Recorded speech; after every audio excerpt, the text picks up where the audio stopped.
This episode of Speakers of Heidelin is made possible by our generous patrons. Special thanks to our Supreme and Master Speakers, Omeji Cat Comet, Erisu Yamakawa, Alex Franco AV, Winebow Brood, Psyche, Azuta Starbreeze, Cletus Oreo, Nina Grimsdaughter, Lily Black, Bob Cece, Mikta Rapentau, Edwin, Anethus Moonscar, Pamela Isley, Elenriel Maximus, Codrith Novelist, Mira Miri, Celesta Notrell, Lazy Boy, A Wild Sarah, Luke Osborne, Pandalu Storm Arrow, Tex, Kylin, Arthur Law, Beridan Derard, Psypup, Spencer Christmas, Noy Fafnir, Celine DeLune, Wubsta Wolf, Severa, Circa Barrakiel, AJ Brainswordson, Kazran, Vendustia, Edward Allond, Gregorium, Ryark Forbear, Pizza Pockets, Leighton the House, Tony, Arcadia Lunashine, and Paris. Support the show and become a patron today at patreon.com/SpeakersXIV. Thank you.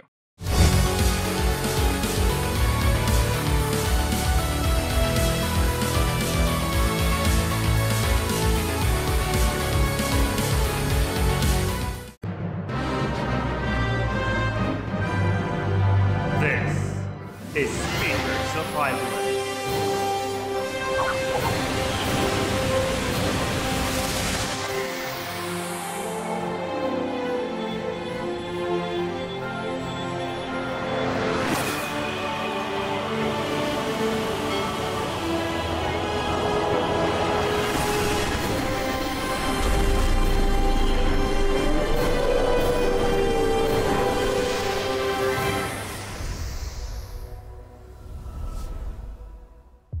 Good evening, Eorzeans. Welcome to Speakers of Heidelin, episode 371. I'm Lakeel Bravestone, and I'm joined today by Georgi Wiston, Mela Vanadar, and Rolodes. Hello. Hello. Welcome. Alles gut. Alles gut. It is October 7th, 2023, and today we are having our 6.5 Spoilercast episode.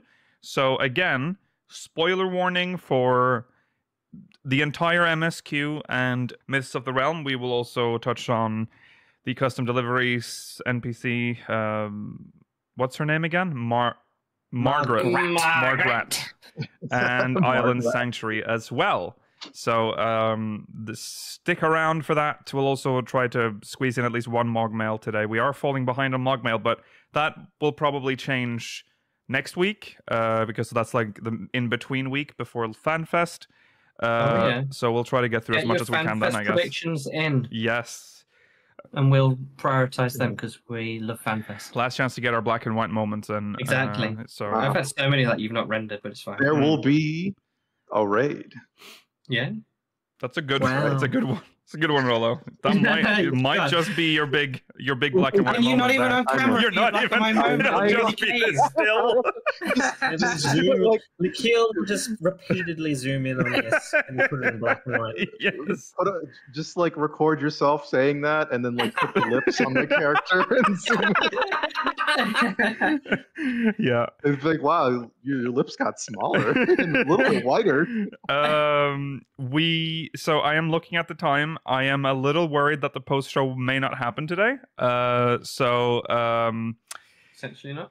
We may not have a questions for the Syndicate this week, but that's fine. We only have one question, by the way, from the Syndicate. So, patrons, right. If you have any questions, you can throw them in now, and we'll see next week, possibly.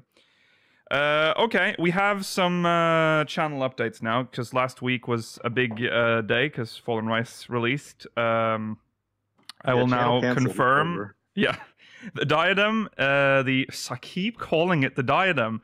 Remnants of a Realm, the Diadem Disaster, is now out for patrons. Disaster? Yeah. Oh, yeah, Mela. It was a disaster. It was terrible. Yeah. It was a fiasco. They shut it down twice. It was a time. The episode's not called the Diadem Disaster, is it? It actually got. Oh my god! It's called the Diadem Disaster, Mela. Do you not remember Diadem? What would you call it, Mela? Well, they had to shut it down twice, Mela. On the third attempt, it worked. I'd call it the never-ending rise of the Diadem because it only got slightly better each time. Right.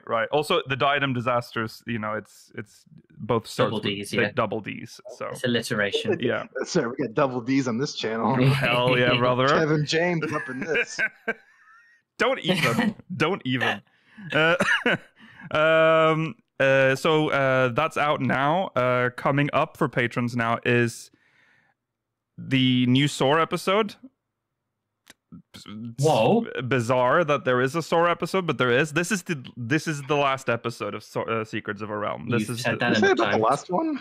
I did. You said it The all one the time. before that? But I was sure we were done. But then Yeah, but you never know what you're during a Return to SoH stream, we literally found a new dungeon. So Yeah. Oh my God. Worm King's Rest is coming up November, December, probably closer to Christmas, to be honest. So that's for patrons. And now I will explain how this works, because I keep saying for patrons. All videos are released for patrons first, which means when this comes out, the Diadem episode goes public. And then when the next episode of, I'll explain this one, Q1 2004 in 2024. World of Warcraft coming out soon. The next part of Fallen Rise will be out, and that means that's when the SoH episode goes public. All right, so that's how it works. Episode 12, Heavensward. Yes, so the Heavensward episode So the game got bad. will be. I like that these are Really? posters like they look like album covers. That's like, you took such offense to that. You actually stopped. God, you offended me. You offended me. No, you stopped. Yeah. Okay, so that will be next year. So those are the main projects that are That's happening. exciting. I will also mention this now as a tease for future, for very far. I will emphasize this is very far in the future. Okay, understand this is may not even be next year. Might be 2025. All right. Whoa. There will be a complete edition of Fallen Rise, Whoa. which is a complete remake of all of the episodes as like one feature. So I can my finally God. redo the first half of Fallen Rise because I cannot even watch them because they're so bad. So Oh. I want to redo it, and that's But your little August. accent. I'm gonna miss it. that will be well. welcome the- to Fallen Rise. the old ones will still be there, but Okay. this will be This is a special extra this. one. Yeah, this is a special, which I'm glad will this doesn't say early access. this will I be hate to read Supreme exclusive Mela. So this is very Supreme exclusive. well for a long. It's a timed more. exclusive though. Yeah. but it'll be No more tumbleweeds. that will soon. be not soon, Goodness. way in the future. So no date for this one. One Yeah. day. Every channel on YouTube always needs like an hour long, like hours long video. This will be of other hours. This will be many hours. This will be many hours, and I'm not sure if I'm just gonna make two parts. So like episode like part It's gotta be all in one. It's gotta be all in one. all in or one. episode 2, Oh. The Rise, or Oh. I don't know. We'll see how long it is because we're looking at. I mean, by the time this is done, hopefully I will have. I mean, remember every episode now going forward will be covering the entire expansions, right? So next one is This is Heaven very Sword, so that's going to be exciting. like probably an hour plus long, right? Whoa. So I mean, you got like a half a decade of content. Yeah. that, like already made. might so- be sniffing at 2 hours, maybe even more, but per episode. So we might, I don't know. So it might be very long. So I'm still trying to figure this out, but way in the future. But there you go. If you're wondering if there will ever be a remaster of the first few episodes of Remnants of Fallen Rise, yes, it will in the future. And then Chronicles of a Realm, which has not been Which one was touched. That is the one that chronicles the Oh, it's the story one. of Yeah, the 1.0. MSQ one. Yeah. Yeah, that one was, yeah. This is a Patreon exclusive, and that one will return in 2024. I will finish up the Gridania story, and then we will do the Ul'dah story. And then we'll see what happens from there. But that is the goal. Wow. Yeah, there's literally You got only a one lot on your episode. plate. So many Yes. good stuff. It's coming literally- out Did you- soon. There's literally only one episode left of Core. The reason why I can do this now is because I've finally transferred everything over to the new editing software, and now the new editing software is so good. It's so easy to edit in that one, so it goes much Is the faster. burnout era or over now? I think we're Or you over don't the want to hill. retire? I think the burnout is Nice. over. So Okay, well, that's good to That's hear. exciting. yeah. Okay, so there you go. That's what you can look forward to from Speakers Network. In addition to everything else that we make, of course, like this. Yeah. So You can start editing my Final Fantasy X playthrough, actually. Still waiting for that audio track, Mel. It's weird. You just sent me. It's just silence. Just dub it. Dub it in Turkish. Speaking of playthroughs, Yeah. Nikhil has been uploading a bunch of last year's Spooktober videos to the Speakers Plays channel as That's also true. If you're not stuck to Speakers Plays, you're an absolute bonehead in the bone zone. You got to get over there. It's You're the missing best out. content. YouTube.com. We did our tier list. Yeah, that's true. The tier list stuff is there. There's All one the good stuff's on that I there. still haven't uploaded. That will come soon. That's for the... What was that again? Oh, raids. The raids. Yeah, raids. Speakers XIV, sorry, youtube.com/speakersplace. That's where you find that. Get over Okay, there. that's enough self-promotion. Let's jump into recent events.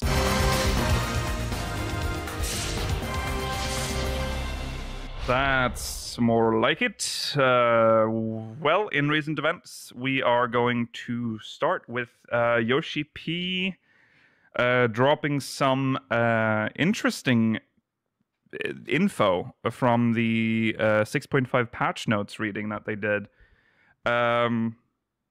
This was posted by MKLB199, so shout out on the subreddit.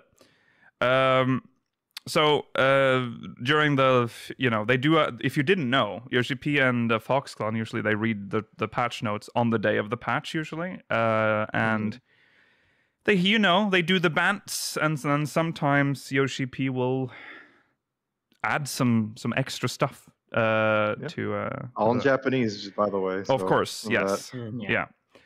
So here's some stuff he said. If there's a lot of feedback asking for it, the team could continue to update Island Sanctuary after 7.0.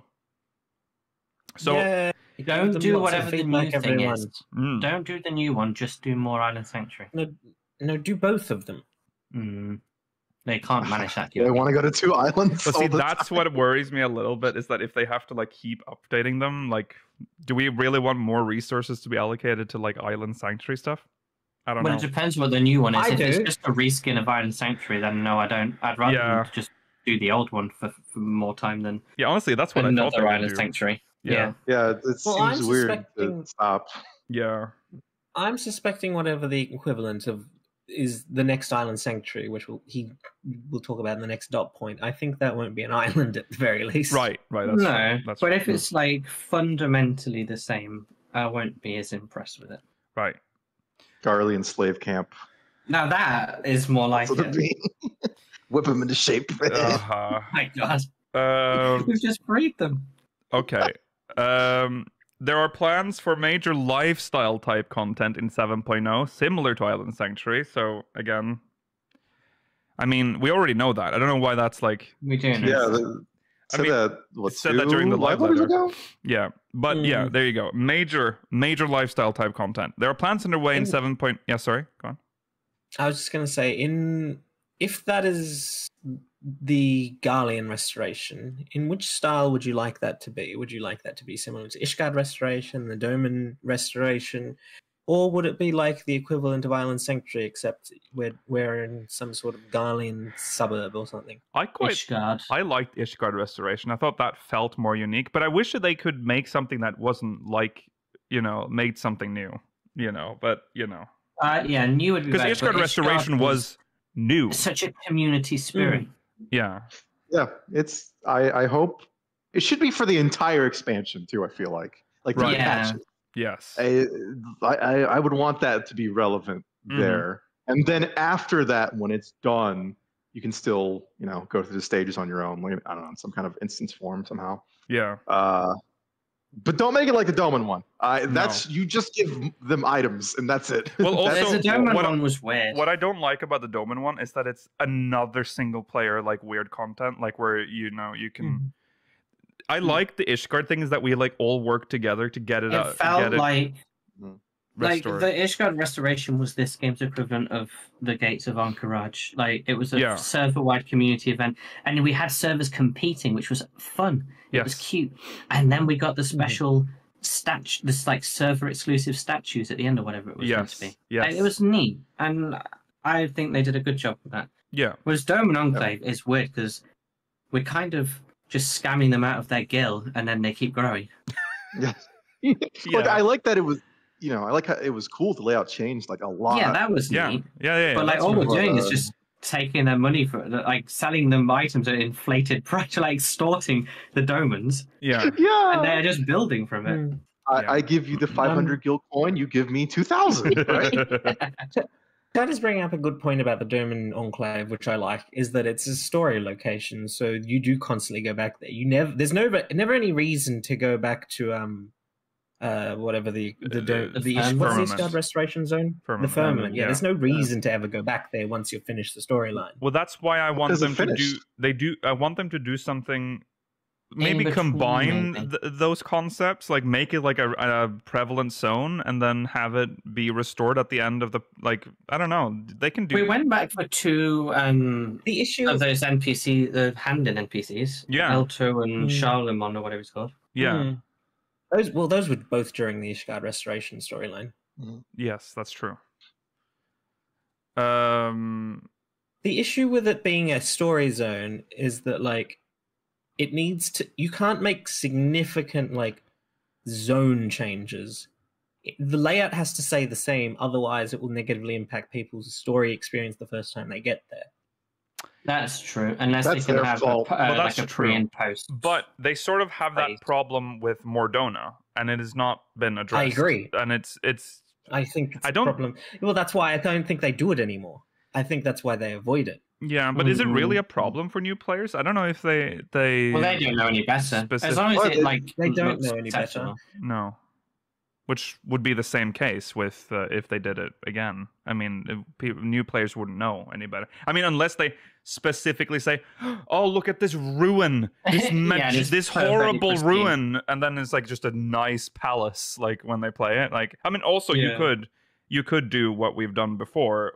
If you don't have the finished quest flag, you have the ruined version of it, visible for your character. They can do that in the game and have done it multiple times.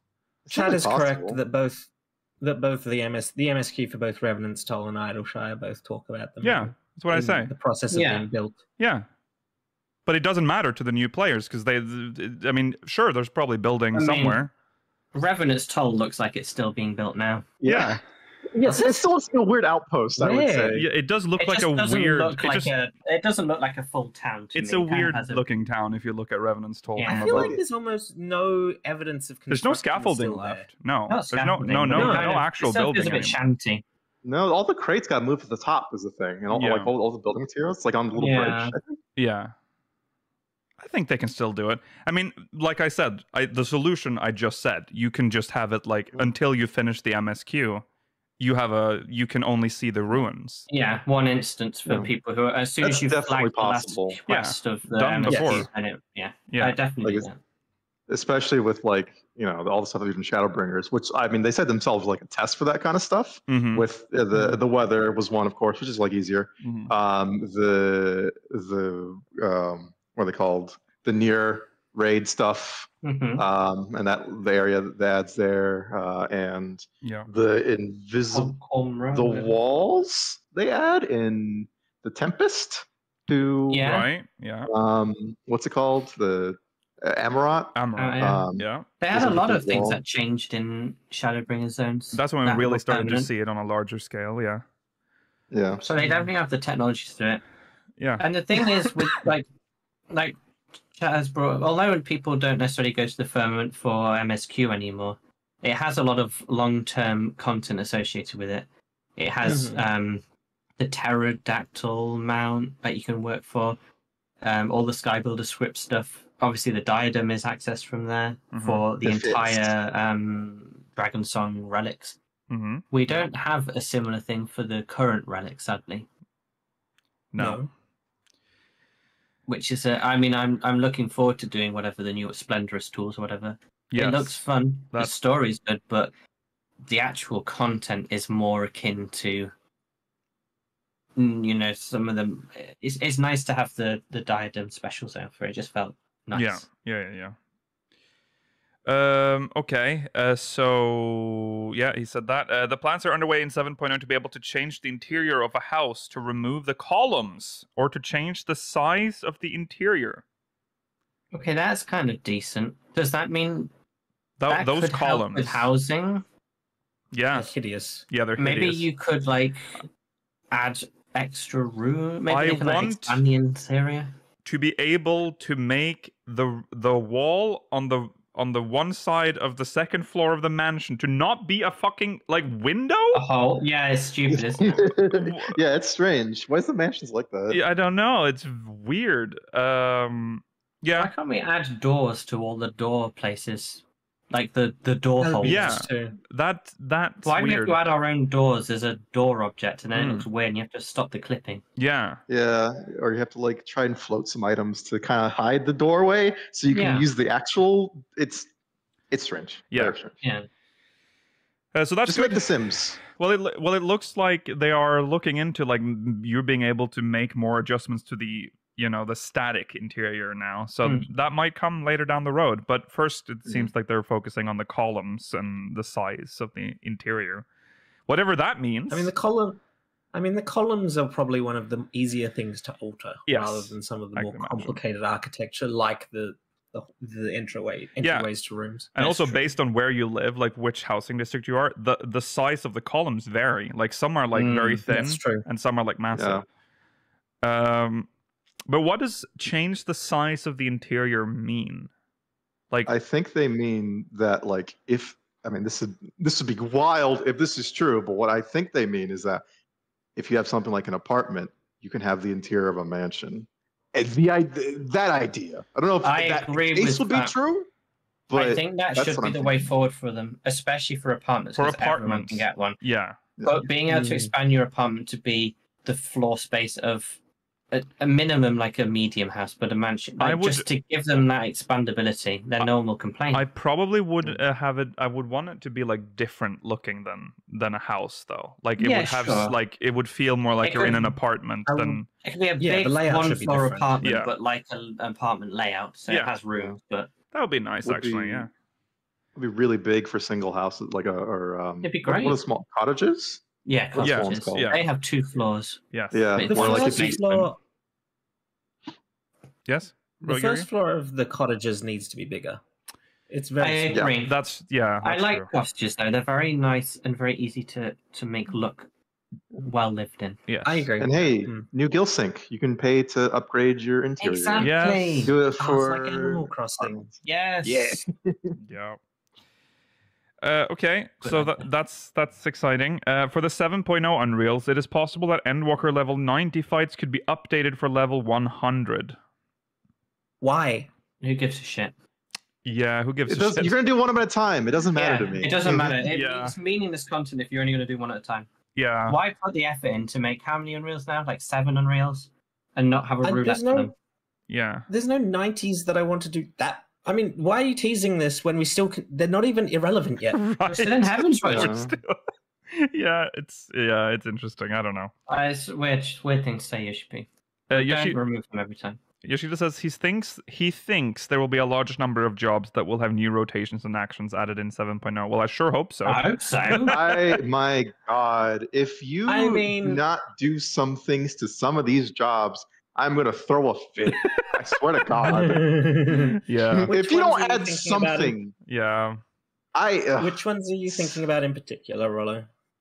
There are so many jobs that I think are a good base, but they need some whipped cream, some spices, a cherry on top. Summoner, it needs something else. Yeah. Please. Oh, yeah. I absolutely Summoner will get something else. Summoner was just reset this expansion to make it easier to work with. That's why it's so basic, this expansion. It's interesting. Summoner is not what I'm worried about.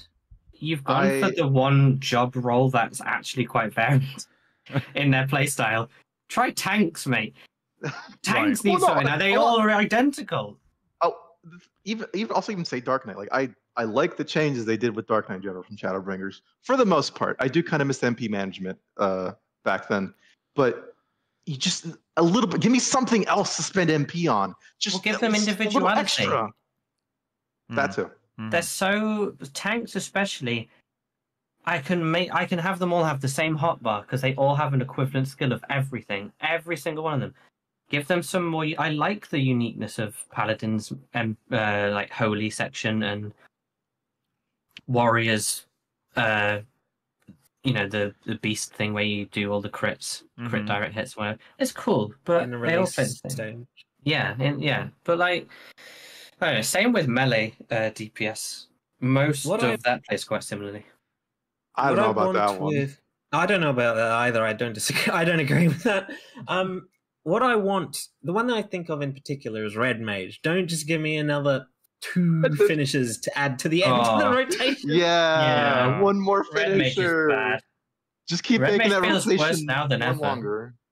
When they added in the Red Mage, the Fire and Thunder AoEs, Red Mage went in a weird direction for me. That was a good change. What are you talking about? I don't know if I liked it.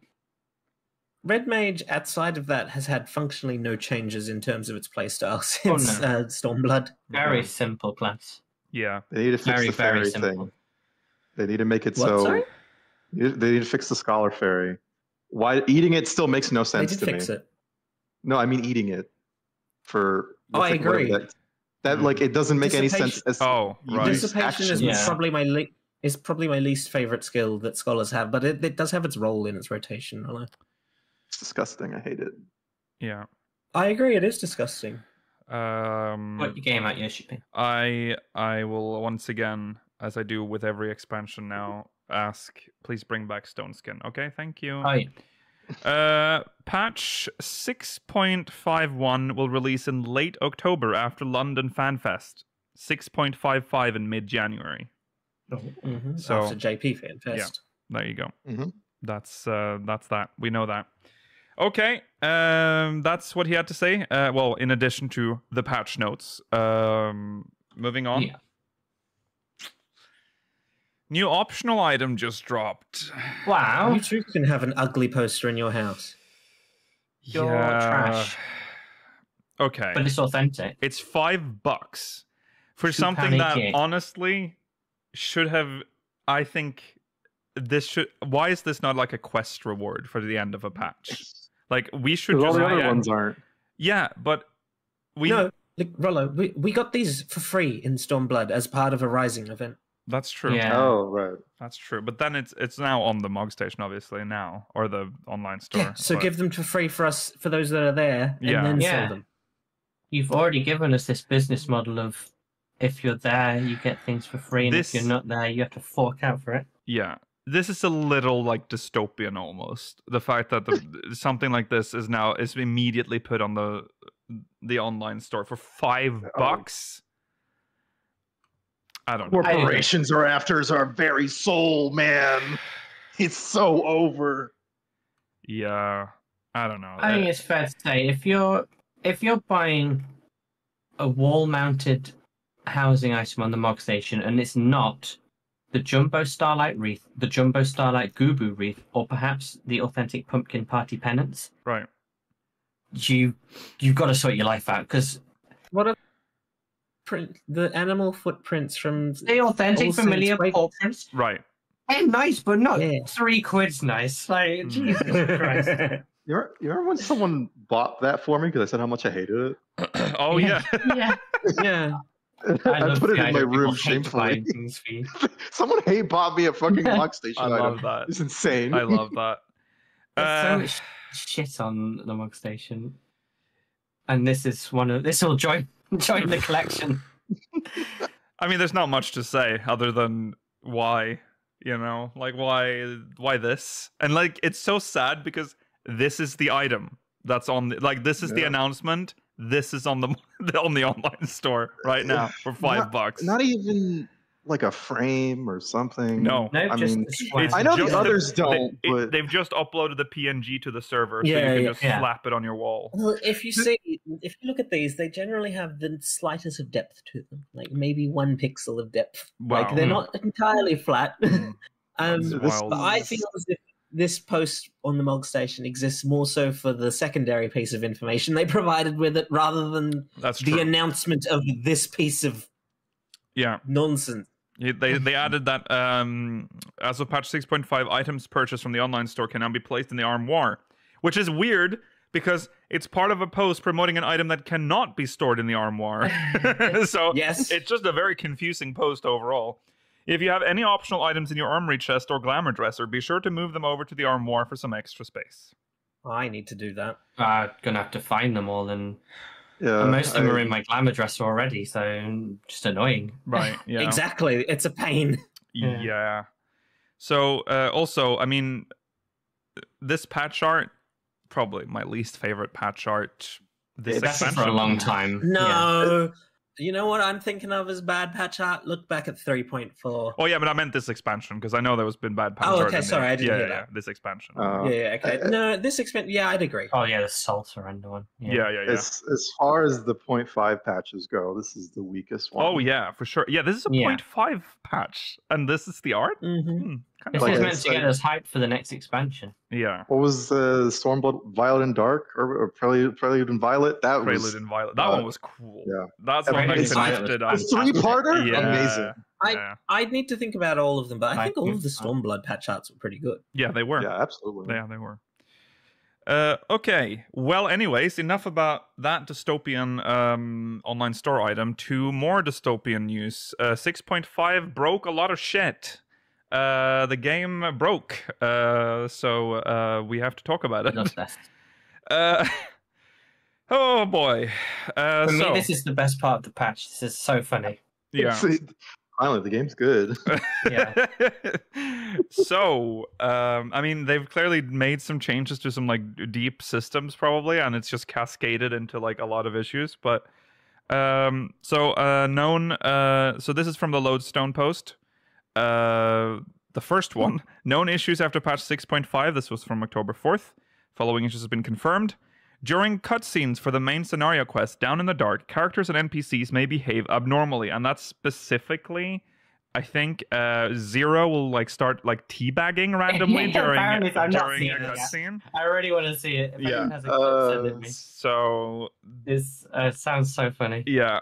We're currently investigating this, but the issue may depend on the environment, and we have not been able to reproduce the issue in our development environment. Therefore, if you have encountered this issue, we would greatly appreciate if you could report it to us, and then they give you the instructions there. Nothing's funnier than the idea of like 10 Japanese salarymen trying to reproduce Zero teabagging in a cutscene. Yeah. This has to be a function of like hardware combined with like frame rate and physics engine that just it has to be system dependent. I cannot see how they cannot recreate this. Yeah. If it's not based on like your own personal setup. Yeah. It's very interesting. It'd be funny if it was like it was interacting poorly with someone who had left a mod on or something. Right, yeah. I don't know. That would be no. Yeah. Don't snitch on yourself. Yeah. Be careful. Additional information such as legacy displayed on the right of certain world names on the character selection screen is incorrect. Which, I mean, mild issue. But then... causes this? I don't know. I don't know. Such Some a of... strange issue. It's weird. Like, how does something randomly get ticked as a legacy world all of a sudden? Yeah, I don't know. I've been playing around with the files. I thought that was like hard coded into the name of the server. I thought that was just the name is Ragnarok Legacy. Like that's the whole thing. That's what I would have thought. That's what I would have thought as well. I wouldn't have thought it was like a tick box. Yeah, why is that turned on and off? Yeah, why would that? There was not there's not going to be a new Legacy server. Yeah, the information's never changing. Yeah, that is static information. Okay, but then there was more. The following day. Known issues after patch 6.5. The following issues have been confirmed. And now it starts to get a little more serious. When using the samurai icon, oh no, Mekio action, Mekio that one. Shisui. Mekio Shisui. Okay. In certain duties, the highlight on the hotbar icon may disappear, and the effect may appear to have expired, even though the status effect gained when the action is used is still in effect. That's interesting. I wonder if that's attached to the issue we're going to talk about later. Yes. Because as you will note, you may already know about a certain issue that they are not addressing here, and that's worrying. So then they said, immediately followed that up very shortly after this post. This bug has been corrected on all content world servers sequentially, and the correction was reflected in all content worlds at around 3:12 p.m. on Thursday, October 5th, 2023. We apologize for any inconvenience this may have caused. So, issue was resolved. Weird wording, isn't it? Yes. Certain graphics for Ultimate Omega Knuckles have been changed to graphics for Omega Knuckles. Omega Knuckles. It's my favorite Sonic character. So essentially, the ultimate weapon, the Knuckles, just turned into like normal Omega Knuckles. Yeah. Oh my god, that would have been wow. Okay, that's the motion may not play correctly under certain conditions for emote Eat Chicken. Oh no! No one's a share about your Eat Chicken. Give us Eat Chicken, or don't talk about Eat Chicken. We'll never get it. For those unaware, this is already confirmed JP exclusive. If you try and use this code on a non-JP account, it will say that it's not compatible with yours. Yes. They'll ban you for trying to circumvent your Eat Chicken emote. No, they won't ban you because there's a possibility that you're an American or a European that is visiting Japan and wanted some KFC and got a code. Yeah. They can't punish you for that. And then Duty Roulette Expert and Duty Roulette Mentor are not displayed in the Duty Finder when the conditions are not met. So it just disappears. That's interesting. Yeah. To be fair, conditions are not met. Duty Roulette Mentor isn't in my one at the moment. If the conditions are not met, you can't see it in the Duty Finder, so you don't know what the conditions are. Yeah. Because usually it'll have in red what you need to do. Yes. I was looking at this today and I noticed it. I was like, I just thought about Duty Roulette Mentor and it wasn't there. Right. So that's why. It might have not been there for ages. Well, Duty Roulette Mentor only appears to you if you are a mentor, though. Right? So if you're not a mentor... met the conditions. No. You will. Oh, I see. You can still be a mentor without having... You have to done every duty. Yeah. I've not been a mentor for a while. No, same. Okay, so... Cool. Why are they not addressing the big bug? And that's because the best bug. The big bug might be a very serious bug. There is a huge debuff glitch bug, whatever, going on in the game at this very moment that has not been addressed by Square Enix, and it's quite serious. Very serious. In complete all instance dungeon seems to be affected by this. Instant content, battle content. Buffs and debuffs may randomly be applied to party members, and it seems that in some cases it may be applied from other instances, not your own. So we've seen... I mean, my favorite is Samurai with the free cure. I mean, there's a lot of what the Samurai with the free cure gonna do? This made my heart come alive again. This is the funniest part. Rollo, a Samurai with a free cure is going to do the same thing that a White Mage with a free cure is going to do. Ignore exactly. it. Yeah. Yes. Did you have a screenshot loaded up, Akil? I wish I did. I don't have it. It is very it's one of those things. The longer you look at it, the more it's cursed. Fucked up. It's a cursed image. It's a great image. But yeah, chat's alluding to it. The most prominent There's also another one issue with this bug is it's the same bug. The dancer. Yes. The dancer we may have seen. There's an FFLogs post, so it confirms that this is a properly recorded pass where a dancer did 16,000 DPS after performing 240 odd technical finishes in Ford and Unreal. So, I mean, it's hilarious. Yeah. But it's Did clear you see that video of it. Yeah, there's a video. I've not seen the video, sadly. If anyone can DM me, that'd be funny as well. It's wild. Just the sound going off constantly. I want to. Yeah. So was that caused because of a buff? Because I only saw it initially and I didn't know about the buff glitch. Did they get a buff that allowed them to do it, or was it just? Was the buff stuck for a technical finish? It's so hard to know. It's so hard to know what's causing it. I don't think any of us have been given a random buff yet. It's so chaotic because there's no word from Square Enix, so we don't know exactly what's happening. Oh, it got stuck. Okay. It's stuck. Okay, so there you go. So something fun is also this applies to debuffs, by the way. So it can potentially mess up fights. Yes. So they I want like a really bad one to they come. have, I'm telling you, Alec and Rot should be passed. I would love if Alec and Rot just started appearing and like. The issue is that like Pretty that slow, man. requires someone to be doing. I'm going to be doing it. To be doing it synced, Rollo, because it's not going to appear out of nowhere. That's I'm true. going to start a group to do that all day long. Let's so do let's do T2 and just continually get Alec and Rot. Yeah. And hopefully, all day long. like I don't know, it gets passed into a glider or something. Yeah. oh whole raid wipes. yeah. Or some groups just about to clear Uwu for the first time. Yeah. I want this to turn.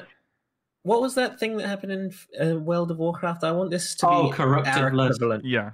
Yeah, I If want it gets that out of the Alec and Rot instance, to escape into the overworld. Yeah. that would be Oh so my funny. God. The corrupted blood instance was used by real world pandemic scientists to monitor human behavior. Epidemiologists. Yeah. So clever. Yeah. What a world. So fun.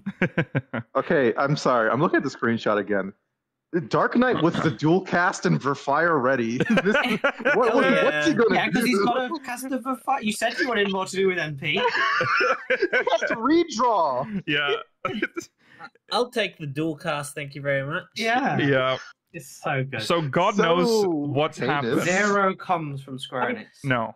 Yeah, It's they've entirely possible that some of us have experienced this, but we didn't notice That because is it was true. for buffs or debuffs that had no effect right. on what we were doing at the Right. time. That's true. That's true. Yeah, the fact that they're not saying anything probably means that it's a pretty big issue. So they don't want everyone to know. So I'm sorry, but we have to spread the news. It's the news. It's out there. So I mean, there's not like you can't exploit this because it happens at random. So you just know that happens, I guess. Yeah, I guess. Yeah, if you're doing content, even if you're trying to clear it, like legit, it might just happen. So yeah, it's not your fault. Yeah. The game just does it. So there you go. Enjoy dual cast as a sage. I don't know. If you get a weird buff or debuff, know that it's happening all over the place. You are not alone. Yeah.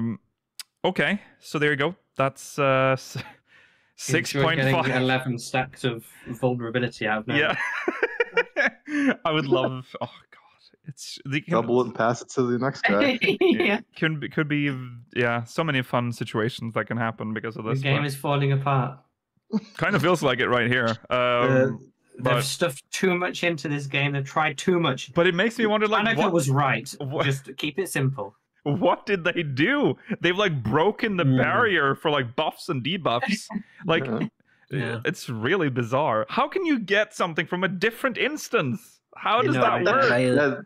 It's crazy to think about. The veil between shards has been shattered. Exactly, it's happened. So Romans did it. There's a bunch of ether transmitters all over the place that we can't see. Oh no. Okay. Right. We will squeeze in a quick MogMail. So let's just do that. Oh shit. Wow, That's from last week. Sorry, that's from last week. Sorry. All right. Let's jump into a quick MogMail.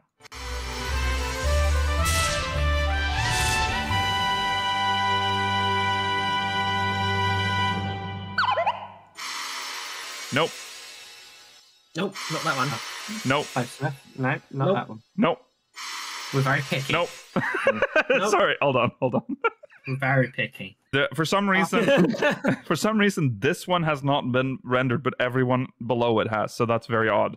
Okay, so this is from Archimedes Van Deer from Hyperion. Yes.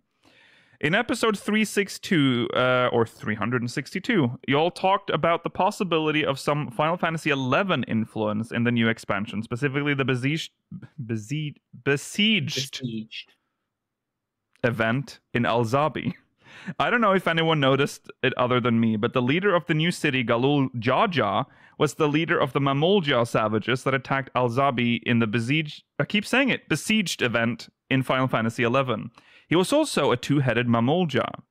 Oh, is that true? Cool. Yes, but he was also likely the final... I mean, he had a different name, but the final boss in Wanderer's Palace Hard is him. That is his texture. If you look closely at him, actually, you can see that it's just an 11 texture, just stretched over the model, because that is him. It's super low res. It's literally the texture from Final Fantasy 11. They probably got the uncompressed texture from 11 and just put it on that character. He's called like Mola Jaja. Yeah, that is literally the same character. So I think, I mean, yeah. They all had Jabberwock names. Yeah, I guess so. Rumius, Slithy, and Maxim. That's cool. I never noticed when I did it. Yeah, so the two-headed, I think the inspiration from Galul Jaja was used for Wondrous Palace specifically. Yeah. So hard. So yeah. Well, character-wise, the character, obviously. Yeah. It is not Galul Jaja, which makes me think that we might meet him in Dawn Trail. I mean, we do see the two-headed thing that Mamulja that he fights in the trailer, which I mean could be Galul Jaja. Isn't that his name? Haven't they already confirmed that that's the name of that? Oh, they have given it the name, haven't they? Yeah, Galul Jaja. Oh, so it is. So it is just Galul Jaja from 11. But it's not the guy from Wondrous Palace. No, it's not the guy. But that would be really cool. Yeah. And I would like to see some references to the Wondrous Palace lads and some of that stuff in Dawn Trail. Mamulja first appeared in 11, right? They haven't appeared in any other Final Fantasy games. Yeah, that's cool. I like Final Fantasy 11 original things. And also, is there anything else in terms of the Mamulja that you would like to see brought over from 11 into 14 that you can remember? Other than like character name, like no.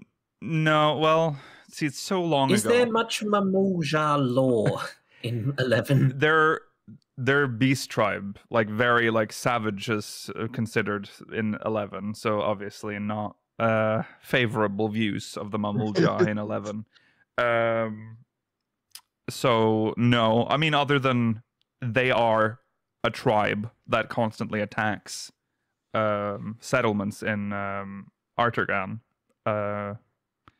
No, this is essentially it. I'm sure there's some lore there, but the thing is, are there big? Yeah, go on.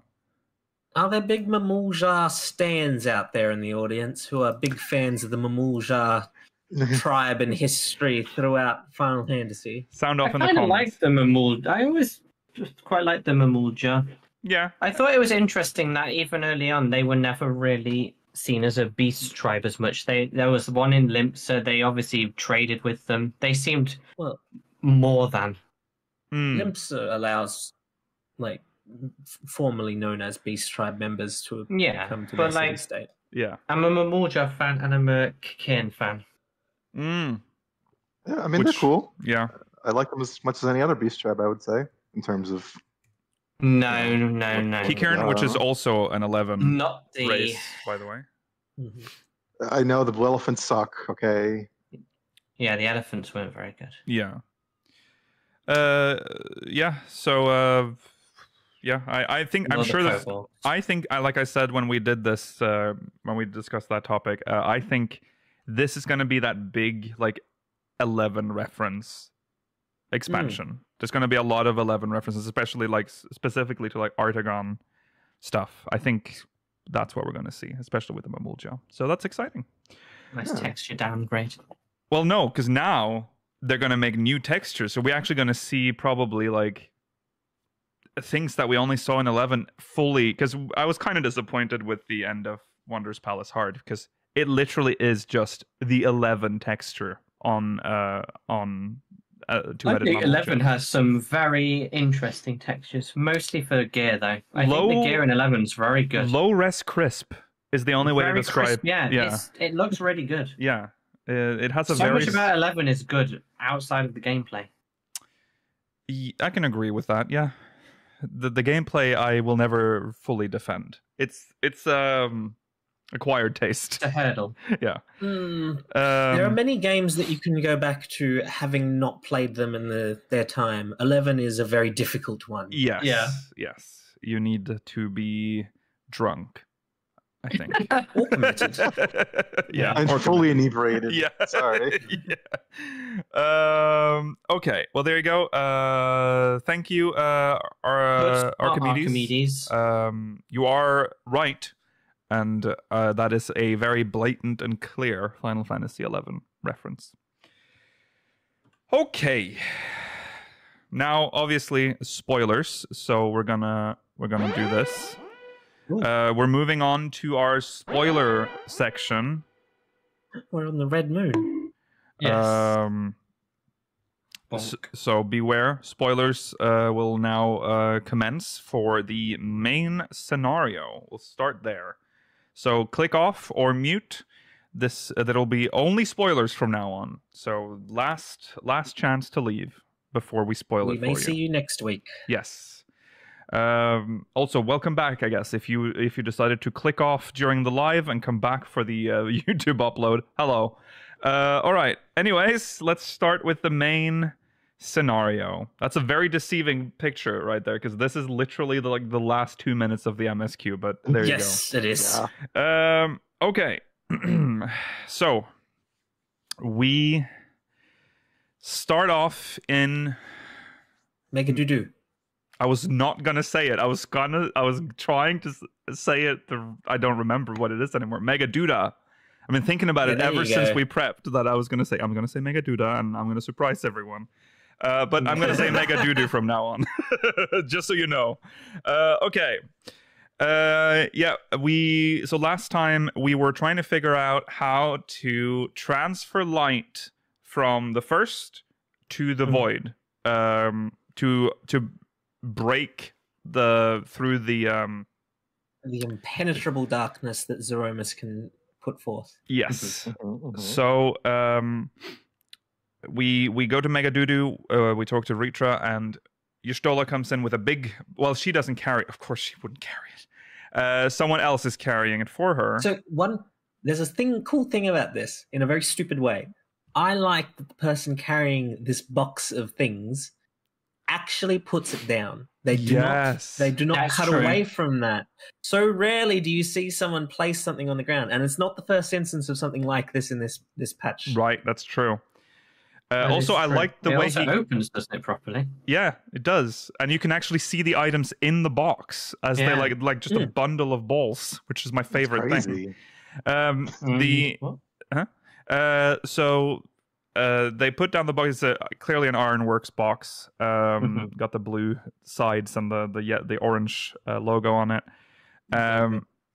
She has, and there's balls inside. Balls. They look like a clutch of balls. Tiny balls. I keep saying balls, getting stuck on balls. They look like ADSs. So it's Allium. Thank you from the balls. Thank you very much. Nodes. Yeah. But they're blue. Yes, and very small. And then she's like, "Aha! We've solved it." And then she shows us how they work. They put them on the ground, and then they extend and become like these. Much further than you'd expect. They just kept going. Yes, strange little balls.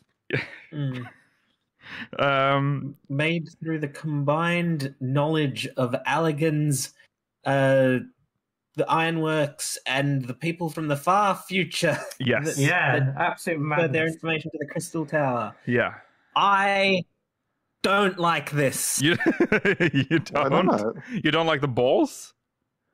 No, I just thought... No, the issue I had with it is that it just... I get that time is supposed to have passed, I guess, since the last patch, because obviously there's 4 months in real time, and I guess assumedly a certain amount of time in-game. Yeah.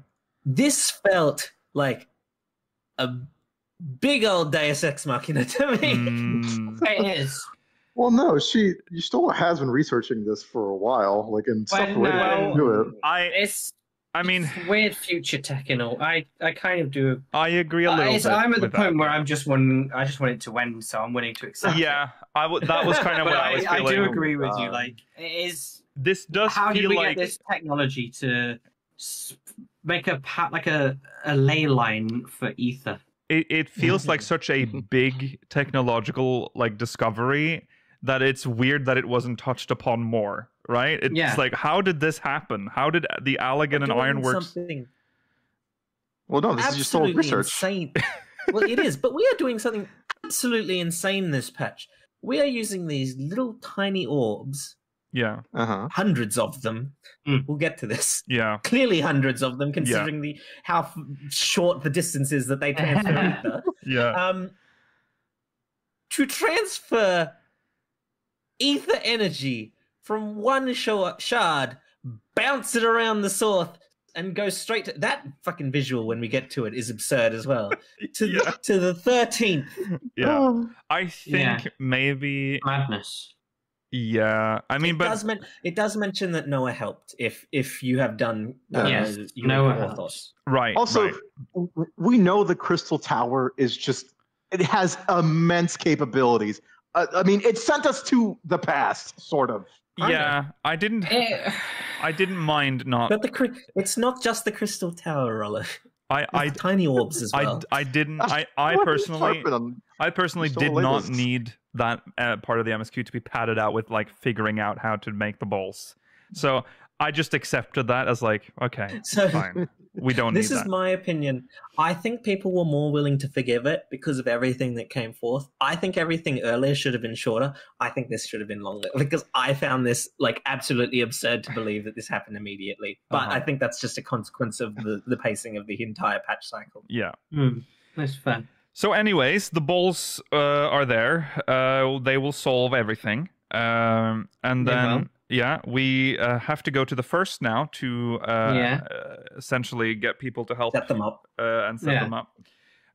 So Zero's like, I want to go. I can't even imagine a world that's just like fully like light. And then we're like, how the fuck are you going to do that? Yeah, you don't understand how incredibly difficult it was for us to get people out of the first. Yeah. Yeah. But thank God that technology's perfected now, so she can just slip into have her soul rent from her body. We did perfect it, literally. I know, but it's so unusual how willing people are to use this technology. It's because she's a void scent that she can do that. Is true. Like Yashola couldn't do this. Yeah. It's because that she is able to separate her soul willingly. Yes. Yeah, that is true. That's a fair point.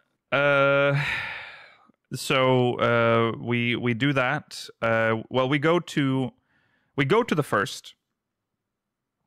We're in the first area with the vessel or whatever, and bring another soul vessel to Becklug. Yeah, he's happy. Fix this one up for us. Absolutely pissed off. Yeah, so I love seeing Becklug though. Yeah, I love Becklug too. I will say Moran didn't have much to say, sadly. No, one thing. Yeah, Moran's he's like Shadowbringer still, but the very little voice acting in most of this MSQ that I noticed. Like, it's a lot of reading in the first half of this MSQ. Like, the MSQ starts almost entirely with no voice acting. True. It was always a bit of a shock to see. Yeah, they saved it for the parts that mattered. Yeah, but Rollo is correct. There's almost everything once we get to the Red Moon is entirely voiced. Yes, but that has been the standard for a while. It's just, it was very weird that the first half, it didn't even start with voices. Like, usually they do at least that. Yeah, normally starts with voices. None of that in the first half. And then when we get to the first, very sparingly, and I think that's because maybe they couldn't get all the old voice actors back, I guess, to voice their characters. But there are specific characters that are not voiced. So even if a previous scene was voiced, as soon as that character is with them, that whole scene is not voiced anymore. Yeah. We will get to something that I really like, though. We'll get to that. We all know what we're talking about. I know what I'm talking about. Yeah, I know. I don't. We're so back. Okay, so we also find Reen, who's learning botany, or just trying to figure out. Did anyone else think she sounded odd? Or is it just that I feel like I hear that every time we hear a voice actor that we haven't heard in a while. Yeah, it's been so long. Yeah. Reen isn't the one who bothered me. No.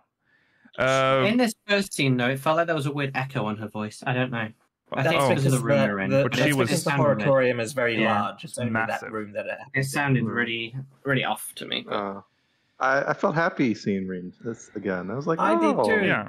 Nice little reunion. But I will say, though, I am starting to fucking hate Grahatia now. Fuck that little dude. Because literally every other character, every time we go to like the first, or anytime we've mentioned the first, right? Everyone else is like, hey, what about Reen? Hey, what about such and what about the Knights people or whatever? How are they doing? Grahatia has left his adopted granddaughter Lean in the dark for he doesn't even like she doesn't even fucking exist. It's starting to like actually annoy me that he doesn't mention her at all. Because it's not. He's really not even in this MSQ, really, is he? He's not. Yeah, he's never in the MSQ. The He's doing this with the realm. No, but I'm just saying, like it. I feel like he would at least come this time. Like, oh, we're going back to the first. Show up like, he can't. like, oh. He's busy. He can't separate his soul from himself. That's No. not how it works. No. I mean, like, show up in the cutscene. Like, oh, you're going to the first. Tell Lean I miss her. I don't know. I just don't think. I It's sure. weird. I think Like, it's twofold, Roller. It's one, he's in Mr. the Realm, so he's busy. That doesn't matter. They can show up in other And cutscenes. two, he's done with that life. Okay, that Graha's dead. He's got to move on with his life. He'll never see He has Lena his again. memories.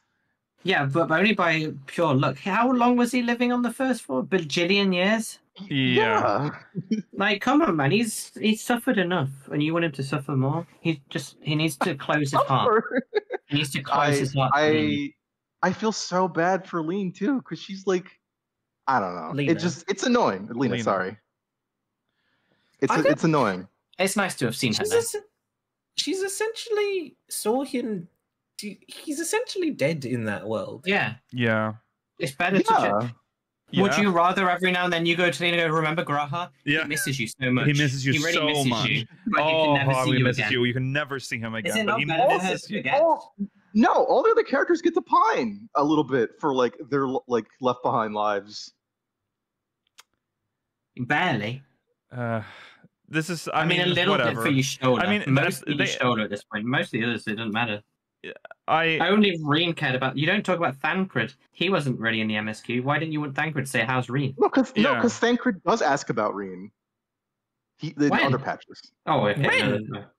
Oh, I don't remember it, but he has. And I think if he has, fine. But he didn't in this one.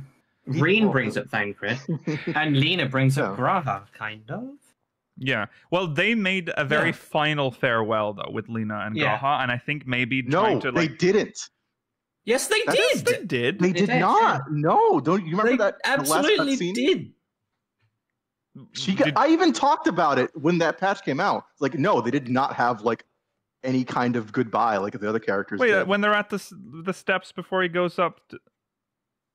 Yeah, and like some non-voice cutscene where it's at like outside the gate of the Crystarium, where they're just like, "Oh, bye." Well, that's not what he said. He didn't say, "Oh, well, bye." That's not what he said. But all the other characters have like I said, distinct like I'm going to miss you scenes. You know. Well, I'm telling you, I haven't played Shadowbringers. If you guys, I feel like they did, but go back and see. Trust me. I mean, even if it wasn't voiced, I mean, it's still he did say if it didn't happen, then fair enough. But yeah, I'm not gonna. My memory is mush, so I don't remember. So I'll take your word for it. Okay. Where are we? Not where we are supposed to be. So we meet Lena. So we've met Reen. Reen talks to Zero and gives her a tour of the Crystarium, and they kind of buddy. But don't go over to the bar. There's people that you can't talk to. Right. Yeah, don't. They're yeah. creepy. Better not to talk to any of your Void Brethren. We better not even talk about them while we're here. Right. We'll talk about them later when you're not here anymore. We'll mention them at the last possible moment we speak to you. Yeah. It's bullshit. Yeah.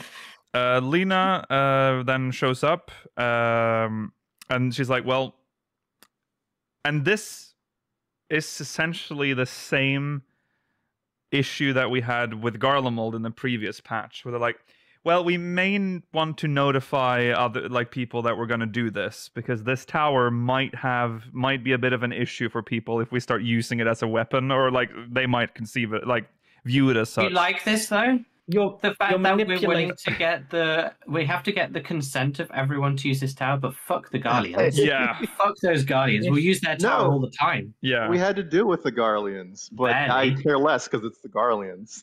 Right. I care a little bit more with the Crystal Tower. If I had a nickel for every time I had to placate the populace when I wanted to use their big scary tower, I'd have 2 nickels. Right, exactly. But it's more than 2 nickels too many. 2, yes. For 2 patches in a row, we've talked about a big tower and got everyone to get on our side to use it.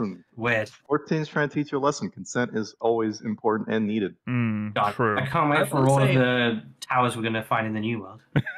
This was thankfully much shorter and much easier than it was in the last patch. Yeah, this was fine. Everyone was cool. They gave us Zero's like, well, everyone likes you. Yeah. Everyone likes you. So we should not dealing with evil senators. No. Yulmore, they're on good terms with the Crystarium, but there is, if they were to do this without telling them, there might be some issues. Got to see Julia Chai. Yeah.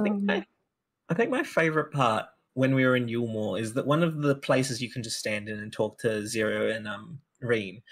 Reen brings up a bunch of free citizens died who had no descendants, so we reused their money to I didn't like that. Make the derelicts nicer. That might not be what they wanted. No. It was weird of us to take Reen to the strip club and then for her to say, I'm too young for this. Yeah. That was weird. Yeah. I hear people going here to unwind, but don't worry, I know I'm too young. It was a very unusual thing. Okay. Whatever. Sure. Yeah. Let's just get out of here quickly. Yeah. Reen, just drink this Modelo, whatever. Yeah.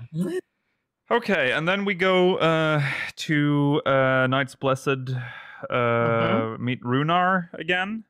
It's a little tiny. He gives Zero the ritual. The ritual. We have to her explain Master Matoya to Zero. Yeah, but keep it on the down low. Yeah. Because they have I like their customs. I think they're cool. Very short scene. Yes, she gets splashed with water. Yes. Yeah, it's funny. Yes. And then I've scrolled. Where are we? So then we go to Nabatharang to actually do the experiment because everyone, the 2 people we needed to check in on are fine with us doing this. Oh, did we also? Yeah, we did mention. We never went to actually talk to the Vs in Raktika, even though we mentioned them. Well, thank God, because I started to worry that we are going to do the whole grand tour. Yeah, true. Yeah. Thank God. Lena dismisses them and says, as long as we don't annoy them, as long as we don't hurt them, they won't do anything to us either. Yeah, exactly. Right. If the light doesn't go through their territory, they'll be fine. Yeah. Just whatever. Shadowbringer's greatest hits. That's what it was. Yeah. Oh, and that was nice. It was just enough to be like, you know, my nostalgia was... I like this part. Yeah. It was okay. Okay. It's nice to see some of the old gang. Yeah. And then we go to Nabatharang, we set it up there, and that's when... It worked. And then some stupid idiot... Zero. What is she doing? She's like, ooh, what? But what if? If I could harness the power of light, I'll try and absorb the entire flood. Yeah. Where'd that come from? Are you okay? She had a call of the void literally and just did it. She really did. She really did. I got very annoyed. Ironic, it's the opposite of the void that called her. Right, true. Call of the light. Call of the light. And then she's down and then Reen is like, but wait, I can help you. Yeah, have we not taught you all about trust? Isn't that everything that we've been doing for the last 3 patches? Right. Yeah. No, here's one more instance of trust is cool and friends are cool. Friends and magic. Friends. This is where we see a nice. This is another nice interactive cutscene in terms of the mocap where Reen picks up Zero's hat and hands it to her. Yes. Oh God, her stupid hat. Oh yeah, I will say the first time she did the hat thing, I actually ordered an ugh. She only tipped her hat 4 times this MSQ. Yeah, she did. Compared to 8 last. It's so annoying now. It was so cool the one first time she did it, and it's all the time now. Yeah. They made that animation. They got to use it. They've already, they're getting that money's worth out of that. Don't worry, Mayla. She'll never do it again. She has tipped her last hat. Yeah. Oh. So Reen helps her absorb a lot of light, and then that's cool. Now she can hold on to that. Friends are cool. Friends what does this mean? Who knows? As long as she finds somewhere to expel it, like we did against Hades, she'll be fine. Yes. And thankfully, we have the perfect use for it. Yeah. So we return to the source for a bit of a report from the law pirates, who are now. No, wait. Yeah, I'm worried. No, you're skipping. I'm skipping. Yeah, you're skipping an unimportant interaction with an unimportant character. No. Listen. Who gives a shit about lips? Okay. Oh shit! I'm so sorry. No. That's way later. That's way later. Oh, is it? Yeah. That's when we're leaving. This is when we give them the crystal, which is after we've done everything. Right. A lot of people made this mistake. A lot of people. I saw so many complaints being like, "Oh, where's Gaia? Yeah. Motherfuckers, you haven't finished the MSQ. Finish it before you make your complaints." Yeah. That's funny. All right, no, you're right. Yeah, okay, we do go back to the source. Yeah, we go back to the source, and we are told that by the law pirates, I think, that they tell Vritra, and Vritra. Oh, Vritra is the one who's relaying it to us. The brands are weakening. The ones that were put in place last month, last patch, to hold back Zeromus. Because a fraction of Zodiac is nowhere near like the full strength of an entire void set. Right. A massive void set. So we go to the moon and set up our pods. Just 4. Yeah, 4. That's all it takes. How many more do you need? Our 4 ether transmitters. On 173 on the first. I mean, I agree that the technological side of this is. You have to. I mean, it makes sense. I don't know what you have to suspend so much disbelief. Yeah, it's a lot of suspension. I mean, we know the Crystal Tower. The Crystal Tower could communicate with Dalamud, which was in space around the moon. So it could, I can see how it can connect to the moon. We can find. It's true. But when you, it's more the ones on the first that I find hard to believe, because we would literally have needed hundreds to trail from Nabatha Rang all the way to Crystarium. Yeah. Mm-hmm. So that would like split the whole continent in just like. There's this death beam of pure light energy. Yeah, exactly. This dangerous line that you can't cross anymore across Northrend. Yeah. Yeah, I'm told everyone about it as well. So they might just walk through it and get vapor. And animals, that don't know any better. Sin eaters will respawn. Yeah. Exactly. The more you think about this, the worse it gets. So don't do it. Don't think about it. So, anyways, we turn them on, and we make a hole in the void hole. We made we concentrate all the beams into one singular point to pierce the veil of darkness. Yeah, and even now it wasn't that powerful. It made such a tiny hole. Right, it's a fraction. And Vritra's too big, but God, thank God he brought a simulacrum onto the moon sneakily from nowhere. I think this is the only time we see this. I could be wrong. Someone could correct me. I think this is the only time we see both Vritra and Varshan like moving around in one scene. Yeah. Maybe. Yeah. So but we have. Nice having them back. So we're like, dungeon. We have to go into the Voidusi lunar subterrane.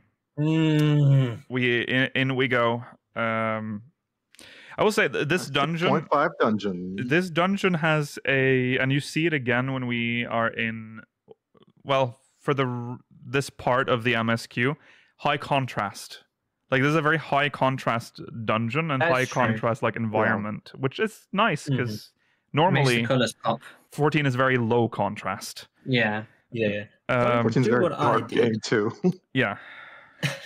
And open up the map as soon as you go in. I don't know why this spoiled it. Yeah. Oh, really? It does spoil where you're going. Spoiled it. I didn't do that.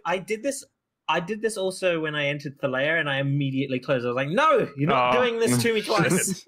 I learned my lesson from this dungeon. I didn't for Thalea, other than briefly to see how many zones there were. But I was like, quickly, but like you did. But yeah, seeing Baron, stupid. Don't do that. Oh, yeah, that's fucked.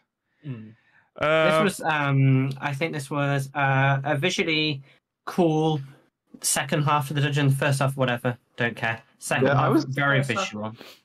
I like that the first half exists. I like that it sets up the scene. Yeah, I was nervous about it at first. I was like, oh, is this going to be the dungeon? It's just, and then you get, and it's like, oh, okay, that's cool. Yeah, the bosses were fine.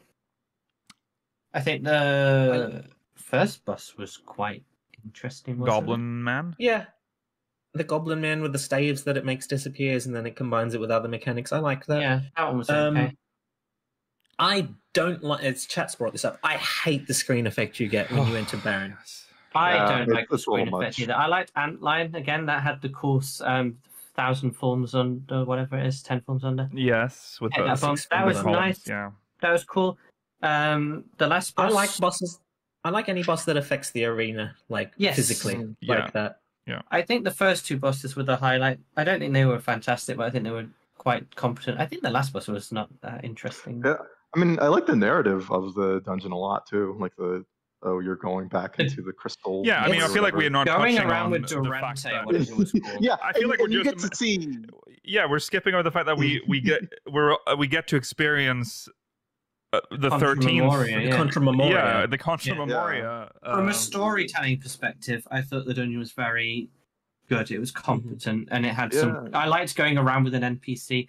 I liked the fact that NPC spoilers was the final boss, and that was a cool twisty. Yeah, I think I wouldn't want to do this too many times. So this wouldn't be I wouldn't be happy doing expert roulette for this that much. I think I'll really? I don't think it was that long. I've done it again after, and it was alright. It was okay. Decent. It was just, it was fine. It was another fine. I feel like we've got a lot of fine dungeons recently. Nothing super blow away. Mr. was Gerudo Sandstorm, whatever his name is. Durante. That's what. I don't know. I like his little dialogue you get, and I mean the last cutscene is like, it's really dope. Like, the last cutscene is quite long. Actually, it's longer than even the Lunar Bahamut cutscene in Paglefon. Yeah, I like going around helping him, and then the bad thing happened, and then he's like, "Oh no, this is why this happened." It was cool. Yeah. Now, okay, small theory. Yeah. I don't even think it's. I don't even think it's like a. It's a game theory. Yeah, it's a gamer theory. It's not an out there one. But like, everyone has a shard, right? I feel like, and not every shard looks like the same of their source or whatever, or how they looked in the ancient world. But does he not give off Xeno vibes, Mr. Durante? Xenos? Yes, he does. Yeah. And the way he admires Golbez. Yeah. It's like, I feel like he even said some of the same lines about like him being his first friend or something like that. Well, he says this dungeon made me even more of the opinion that we are Golbez. Oh, that he is pretty because much it still didn't confirmed. I mean, all but confirmed. It hasn't been confirmed. I mean, there's even a fade. There's a fade out of Golbez into our character. Exactly. So, I think there's almost no question about it now. Other than the confirmation. So the fact that he was so attached to him as well, like you're right. Definitely. I also, I mean, his hair color is very similar to like it's almost identical. A big ass model. I like that he's a Highlander. He uses a Highlander model with eyebrows. Yes. Like actual eyebrows. Painted on. They don't shave them there on the 13th. Also, just to like again. We saw the fade out of Golbez, but also when Golbez's helmet fell off, we didn't ever get to see the face. Is not, which again implies that it is us. Yeah, I would have loved it. I had the half ideas like, okay, the helmet fall off. Is like, is it just going to be your player model? That's what I was waiting, and I think they didn't do that because it would look stupid. Because Golbez is too big. Yeah, our head would be like. Yeah, imagine if you play a Lalafell. Oh, that would be so funny. Oh, I want it now. Oh, that would be great. What if it inflates your head to fit his body type? It's like a massive headed massive Lala head. But I will say, this is why I like the shard thing a lot too, because it's like you can say this, and they don't have to confirm it either. Right. It feels because like most people have shards, so you can easily assume someone is at least a little similar, it's like fun to like fan theorize about it. But I definitely think the whole friendship thing, it's definitely a Xeno shard. Yeah, I think. So. I think I am a lot inclined of the to believe that Xenos-y. too. Yeah. Okay, so then Golbez bit the bullet, and then Durante became Golbez. Durante picked up Golbez's mantle, I guess. He put his helmet on, and he just became massive. Yeah, essentially. Well, he might not. He might have needed to turn into a void scent to be able to fit into that armor at some point. Yeah. Yes. Maybe. He might not have immediately. He might have needed some growing times for those hand-me-downs. Yeah. Also, yeah, that's that. Then there's a okay, so what happens immediately after? Where am I? I think we talk find about like, oh my god, Durante was Golbez all along, and then because we're released from the memory, and then Golbez is like, yes, right, and like I'm sure we've theorized that 3 patches ago, but you go, Warrior of Light. There's like a couple moments in the store where I'm like, I thought the characters knew this already. Yeah, because we knew it so much. Follow the character. Yeah, our characters are quite stupid. Yeah. Yes. Because they only ever saw things from Golbez's perspective. How are they supposed to know what they were looking at when we looked? We have we're very critically flashback last time. Critically lacking in the faculties. Well, so we come running into the throne room place, and we confront Golbez. First Zero tries to convince him, then Golbez runs into the throne room, then we chase after him. That's how it weird. There's this weird scene where like we confront him, he goes away. We run after him, confront him again. Yes, right. Well, if at first you don't succeed. Yeah. And that's, so that's when... I love having to try and convince. It's another redemption arc. I love redemption arc. Someone who doesn't even deserve it. Then... Listen, Xenos finally got it. That's true. It's like an alternate version of him to get it. Then Golbez summons the Archfiends again, but they're like lesser copies. They also don't talk for some reason. They do not talk. They do, they don't. Because they're not real. No. Like I don't think that's that strange. No, but no. Then our friends fight them because my friends are my power. My friends. And we go after. This is the most fucking Kingdom Hearts patch. Oh, absolutely. Yes. Yes, I'm eating it up. I would say though, it's nostalgic. Like the child in me, is like, oh, I remember this when this was cool. I like an earnest story about it's fun. The power of friendship. I like an earnest story. I just wish the setup was much shorter. Right. Yeah. Yes. But I add one to the counter. Fucking Estinian attempts another cutscene Dragoon jump. And fails again. Zero for like 20. No. He evens out here because he does it also against I think it's Barbaricha and succeeds. Oh, right. One of the ones is killed off screen, which I didn't like. 3 of them clearly turn into dust, and one of them doesn't, but it's just implied. Rubicante is killed off screen. Yeah. Also, it's funny how much Zero has a type. Golbez, aka Durante, and also she was Xenos' avatar. I mean... Oh, I see. That might have been what allowed Xenos to pull her, if Rollo's theory is correct, it might have been what allowed him to pull her as his avatar. You're right. You're right. Yes, we should also account for the fact that this is where Golbez confirms that he killed the Watcher on the 13th. That's also big. Another thing where I was like, I thought we talked, we knew this already. We don't know if... Well, we... No, that was only shown in a flashback for him only. Yes. Yeah. Yeah. I mean, it's kind of frustrating to hear the story of the Void. It's kind of sad how they were tricked into breaking all the fail safes essentially, and it was Ascian, and also because the Ascians didn't know it, Igion, because they didn't know any better. It was like, we were supposed to make a calamity and the source as well. We made these rules. These are very convoluted rules. That's the best part of the Ascians, though, the fact that they actually didn't succeed a lot of the time. Right. They were learning too. Yeah. Okay, so we jump down the hole. We confront. We do our best, Saromas. James Sutherland. Yes. Oh, yeah. Yes. No care. Land on a platform. Yeah. Don't worry though.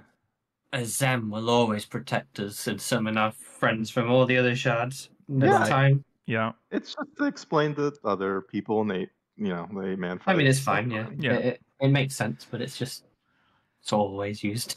Yes. It's fine. Yeah, it's fine. Yeah, it's just Zeroma's fight. Okay, Zeroma's fight. Abyssal Fracture. This was really The good. music's great. yeah. Mm. It's a We really talked about it interesting before, fight. but It has some really it- cool mechanics. That first phase does sound like a Pokemon song. Like Yeah, it does. It does. a fight Yeah. song. Yeah. I really in a good way. like. I really like most of this fight, and it very much doesn't overstay its welcome in normal mode. No. It's really quick. Yes. Really, really. They quick. brought back the rotation, like in the Grasping Dark or whatever. The stage rotation. Oh wait, no, sorry. I'm thinking of. No, that's the layer. I'm thinking of the. Yeah, sorry. I got my wires crossed. Yeah. No. But they do change the arena size. It has two sizes of the arena, and it has some cool things like the black hole is kind of neat, and The black hole's really cool. Yes. I really like that combination of the beam with the rotating beam with the black hole expanding. yeah, black having hole. to get to the other the corner. It's a neat fight. It's neat. The arena is really cool as well as it progresses through the fight and it starts breaking through the barrier. Mhm. Oh, yeah, and you you can can see see- the moon on the other side. That's really Yeah. neat. Yeah. Uh, It was I high really, I Yeah. love the pseudo. It's not really an enrage because I don't think it has a real enrage. But like, I like when a fight does that at the end when there's like Yeah. a certain threshold that you reach, and then it will hit this like repeated mechanic rotation. Mm-hmm. Yeah, it was quite well designed in that regard. Yeah. Like, it has clearly defined phases. Yeah. And it like hard cuts to them, so you kind of don't miss it as much. Right. Yeah. Mhm. Hopefully, when people go back to this for in a year's time, hopefully they'll see most of that end phase as well. Mm-hmm. I don't think this will ever get affected by eye level because this is the final fight of a patch. That's Of true. an expansion. Yeah, it's yeah, more the that's level true. 59s, or the level like X9s and X4s. Yeah. Okay, so a good fight, fast and fun. It didn't feel like it repeated itself. I think we said that, but yeah, it doesn't.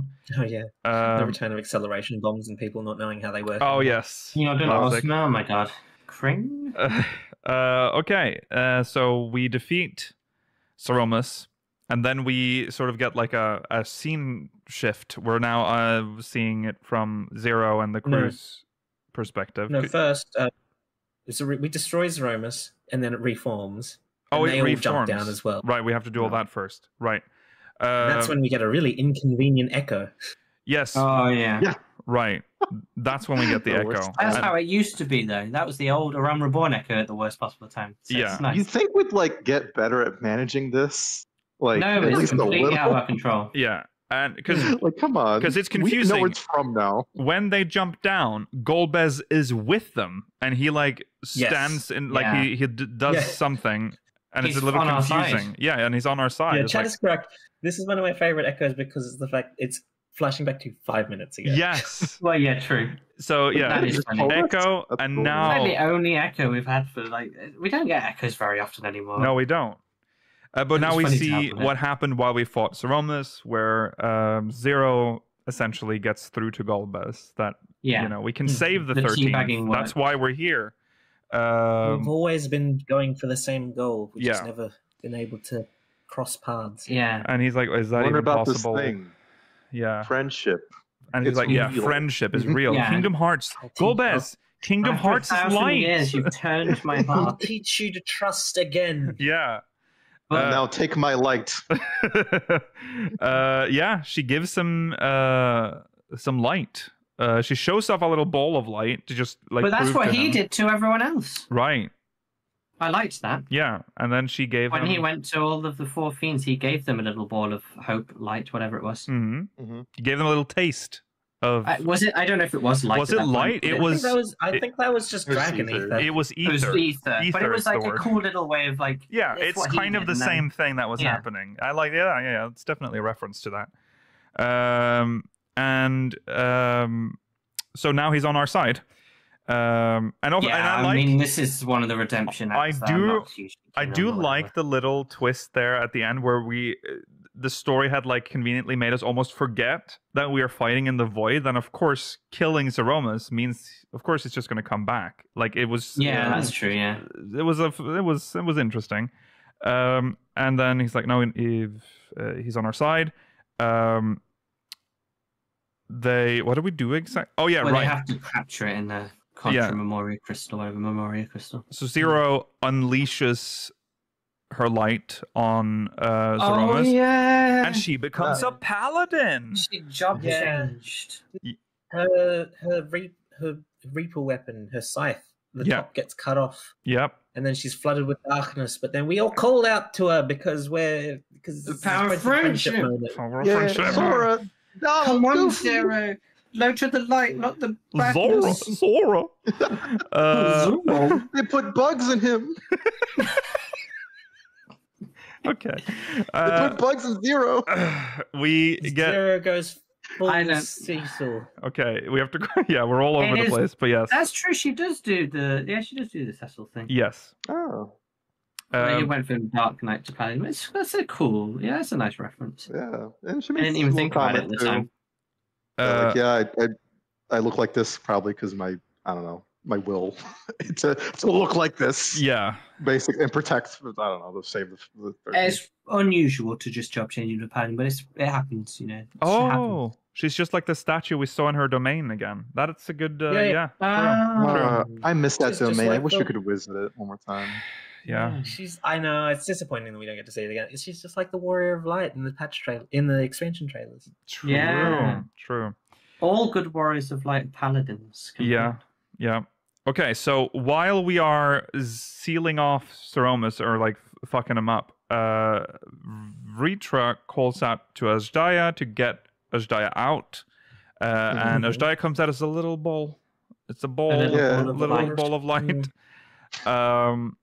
And then Zeromus is gone. He's put into a crystal, into a Memoria crystal or whatever, and then I don't know exactly when does Ritra do the thing. Does that happen immediately before the? It happens immediately. Pretty much, He uses the ether in the eye that is currently in Varshan to give Azhdaya a body. Yeah. And what a little cute body. Little cute. I was like, and Azhdaya's reborn. I need to. Is it fully reborn? Does Azhdaya have any memories from her past life, or is this literally just like an accelerated version of going into the life stream and being rebirthed? Ooh, I think that they have their memories. She is a 5,000-year-old woman in a baby's body. Yeah, but she talks like a child. That's so that must be so frustrating. It is frustrating, and that's what I like even more. She's actually it's basically a torture. It's horrible what he's done. Yeah, I was really hoping we'd get her as a minion because this is really cute. Yeah, she's having. It reminds me of adventuring with Midgard's hammer on your shoulder back in the Realm I would Reborn like days. her as a minion. Yeah, I kind of wish she was just her normal full self, but it's fine. Yeah, I mean, I like that they didn't just do that though. That is a little more complicated than. Yeah, true. She has to grow up a bit. I like this because it's kind of in between the two possibilities, which was to just lose her forever and to just have her back as she was, which seems a bit either too optimistic or too like nihilistic, depending on the direction. Yeah, so I like this actually. Yeah, going from ball to full-size dragon would be like, we're missing stuff here. Yeah. I mean, Vritra sacrifices one of his eyes forever. He has one eye. That's gone. Yeah. Well, now he knows how Nidhogg felt. Small sacrifice for your sister. Right. Yeah. Well, that's how much he I think a lot of people or dragons would make this sacrifice for their siblings if they really cared about them. Yeah. Give up your eyes. Your sister can be a baby again. You can take care of her. Right. Yeah. Right. Okay. So we so Zero and Golbez are like, okay, let's do this. Let's team up and restore the 13th for real now. So that's what they decide to do. They become a team now. Yeah. And you know what the just clever Zero? She says, do you know what, Golbez? You can have Zeromus's Memoria Crystal because I trust you so much. Yeah, but it will remind you of how naughty you've been. No. She gives Barbaricha and Scarmilione's crystals to Zero. Oh no, sorry, the Four Fiends. The Archfiends. Yeah. It's very trusting, isn't it? Yeah, that's true. I mean, I don't think they can use it all. Maybe no, not. I don't think I don't so. know how they work. The Zeromus one we decide to take with us to. Well, no, Zero gifts it to us. Oh, sorry, yeah, we decide get that. To take it. No, we'll get to that. So we then. Just before we leave, Y'shtola does her summoning ritual for the Nixie, and it is not the one we were used to seeing, and I'm like, oh, they changed it. Froth and foam. And then she does like this fucking, I don't even know how to describe the look, but she does a very she's like mom death stare. Yeah. I've made a change to the incantation. You do not remember the old other one or whatever she says. She says is I've made a change, which is to say that there has never been a change. There has never been how it's always been. Right. It's very funny. I like it when they write Y'shtola, like they actually write her, you know? Yeah. And give her a character. Yeah. A lot of characters in MSQ, especially patches, kind of don't have much. They can't let themselves be themselves very often because they have to progress the patch too quickly. Yeah. It's nice to get a little bit of personality. Yeah. None of them really are themselves. That I will say though, we might see a lot of that in the next expansion because it's very light on like massive like world ending. It's more laid back. Let Sanford go womanizing again. Let Oriange be a loser in the shelf. I think the next expansion will suffer from this problem less because I think they'll have more opportunity to do character stuff rather than story stuff. Well, that's what I'm saying. Yeah, that's literally what I just said. Oh, okay. I thought that's the opposite of what. Oh, no. Yeah. Graha does not do some pining. I'm gonna be. It's over. He's dead. Graha's too busy eating. He's just eating. He's the guy that eats, Rollo. That's all he does. Is it the same Graha? Rollo, or is it just someone that has Graha's memories? Because I don't know. He was sleeping. Remember, our Graha is the one that slept in the Crystal Tower that we did the side quest. Nothing that happened in his memories happened to his body. Because this would probably be his body. It'd be weird for him. You can say that. You can say oh, I have memories of this person. They don't really know, but he says this in Ultima Thule, Rollo. He says that he's still struggling to compartmentalize the fact that he's not one person at this point. He's dealing with he's going through a perpetual existential crisis. Yeah. He sucks. I hate him. He has essentially been given 5,000 years of memories when he himself is like, what, 20? Like, he You're really going to get upset about him because he's not thinking about some... Because he didn't say, oh, please say hi to Lena. Yeah, also, Lena. He saved a whole nation. You know what this sounds like? This reminds me of how Rollo hates Horsefont as well. Right. Yeah. No, I hate Horsefont for other reasons.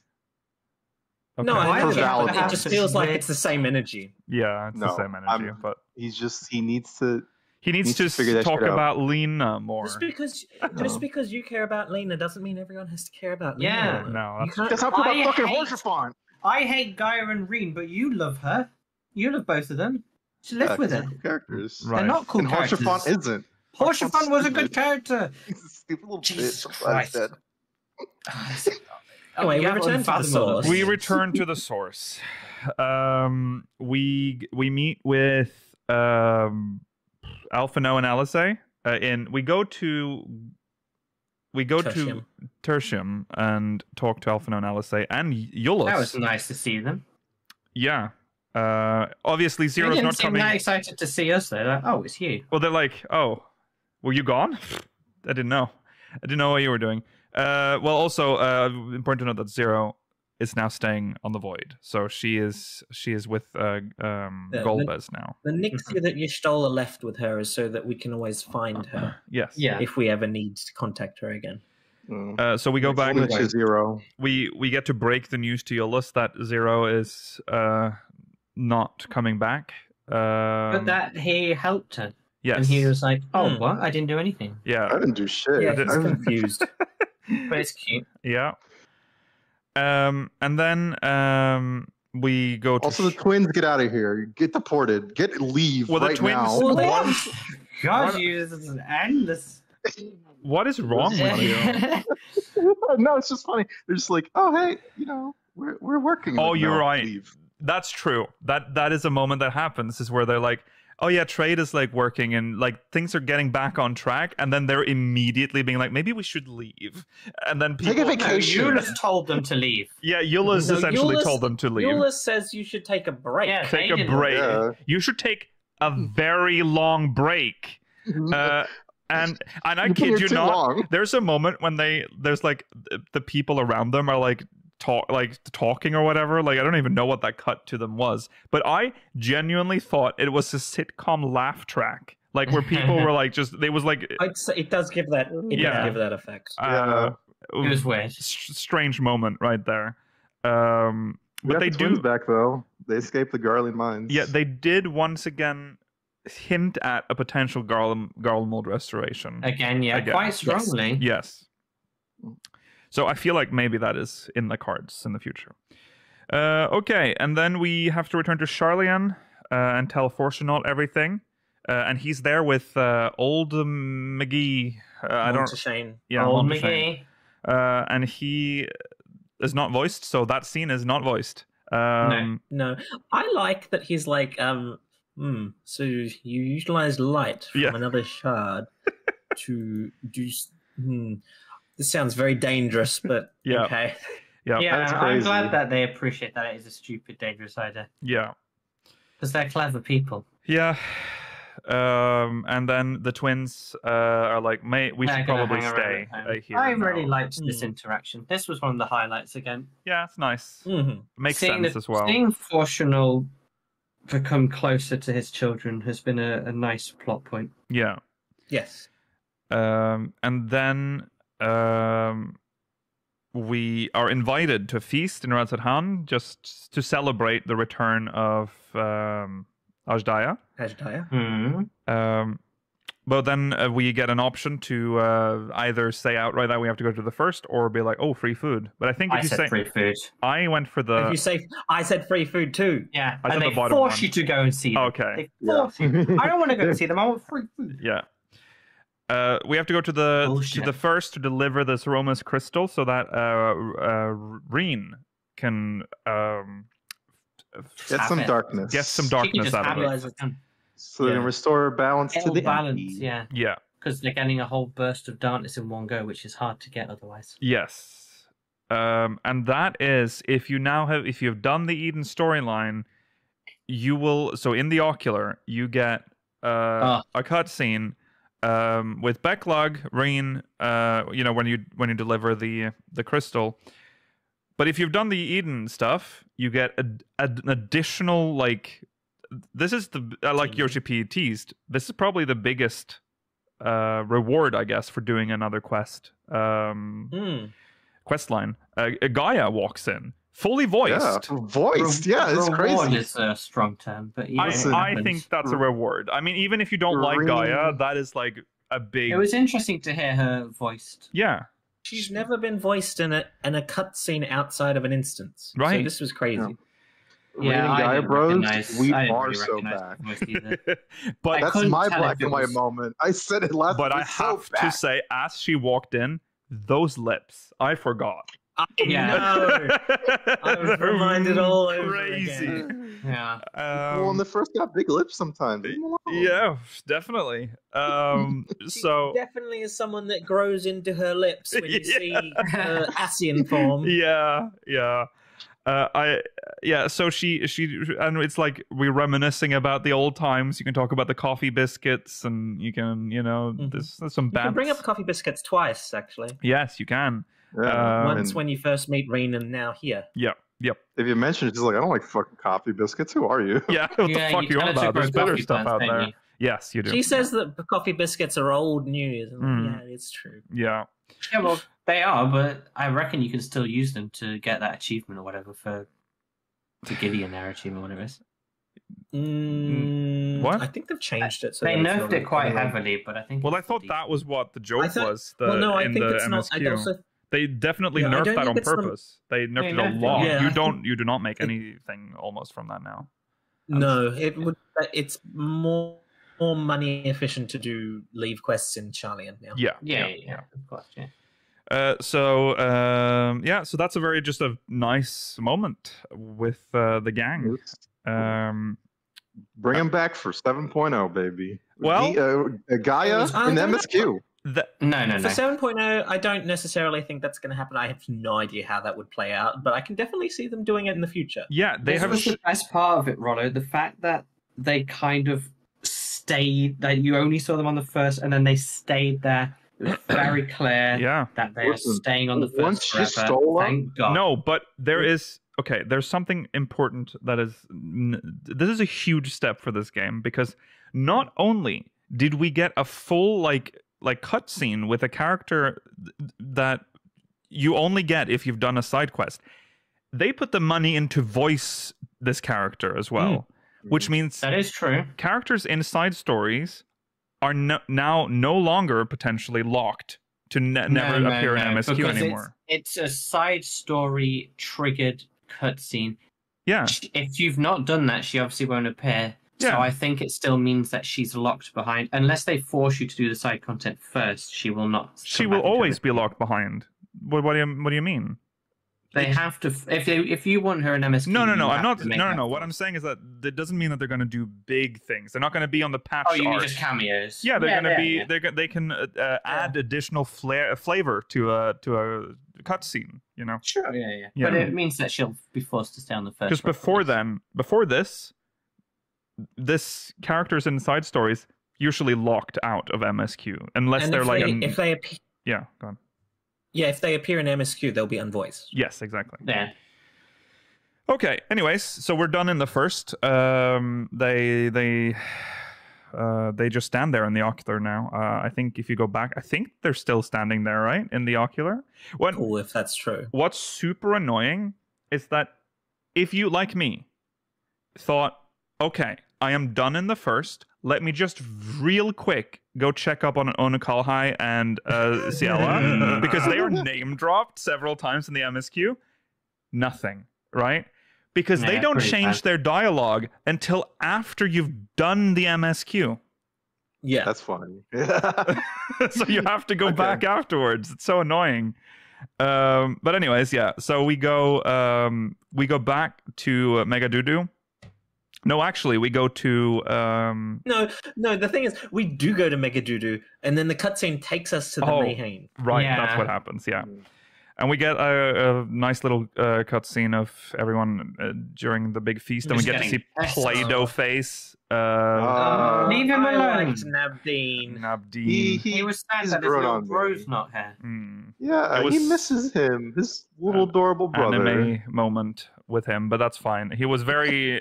I give this... And then it was funny because you see Nabdeen, and then you cut to Nidana, and you go from someone with no texture on his face to the most textured face in the realm. Like, she has so much going on. Just donate a little bit to Nabdeen, please. Yeah, she's getting a transplant. Next transplant some elephant skin onto Nabdeen. We go... Then we have a moment with Y'shtola and Estinian, where we talk about what we want to do next, and then when we turn to ask Estinian what he's going to do, he is gone. So that happens, and then Y'shtola's like, yeah, I'm still going to do research on Void, traveling between the shards, but maybe I should maybe it's best if it's not maybe this shouldn't be common knowledge, Void, she alludes to maybe this is dangerous knowledge actually. Yeah, absolutely. Maybe shard travel is bad actually. She's starting to see the perspective of the forum a little bit at least. Yes. And use the crystal powers like a death space laser. Yeah, just throw the orbs on someone. Green, charge the cannon. Ion cannon right now. And then we get a cute little scene with Ritra and baby Ajdaya. And he I think he's telling the brood, he's telling his siblings that Ajdaya is back. There's two left. There's Tiamat and Rasvelger. That's his name. And he tells them, and we can hear them respond too. And then we hear that's cute. And then the cute little roar of Ajdaya. Before we go into the postscript, what is your overall thoughts about this patch cycle storyline? We've talked. Not enamored. No, I'm glad that what we hoped happened, at least in this patch, that this is the end of the Void story. Yes. Though, probably should have ended previous patch. In the past, we've complained about like patch storylines not having enough quests. I think this patch storyline had too many quests. Yeah. I think this would have been okay if there was like 5. I know this would have felt like there was even less content, but I feel like this would have been better if there was like 5 quests per patch part of this storyline, because I don't think it needed to be expanded over like 50-something quests overall. Yeah, I agree. I have had almost no like.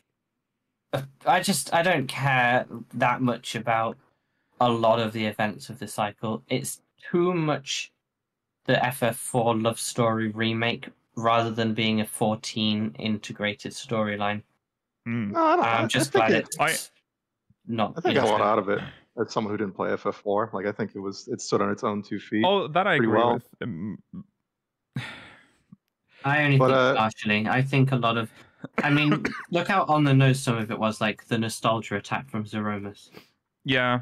It's clearly pandering to the Force nostalgia. I get the. I've seen the connection between nostalgia and like the fact that there's referencing 4.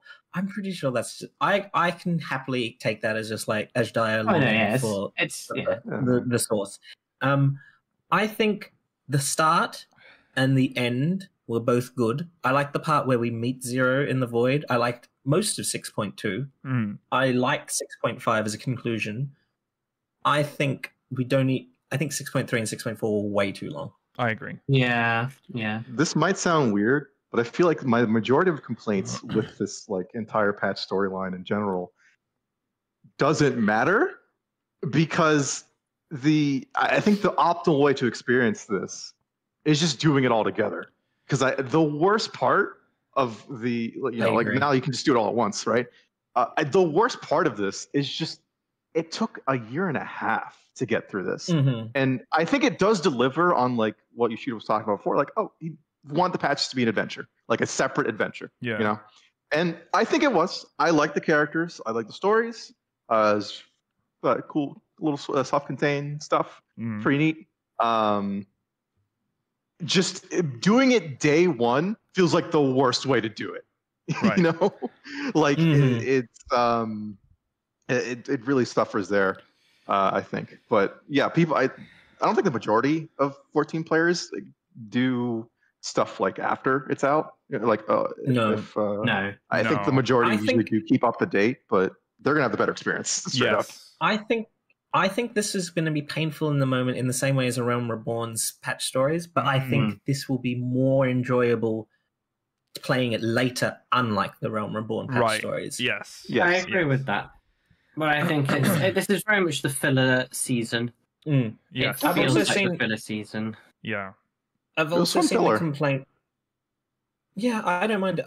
The complaint I've seen is that, like, for once, we're not the main character. We're the Scion in the background, and Zero is the main character. That's fair, and that's maybe this is Zero's story. Yeah, I'm done being a hero, so I don't mind more characters getting center stage, and we're just facilitating their stories. Yeah, that's fine. I've been, Zero's grown on me over time, so that's a positive. But I don't know. It's one of those things where they've tried to introduce a mega enemy made through the power of a great worm plus Zodiac's energy that we just one-shot quickly, and now it's over.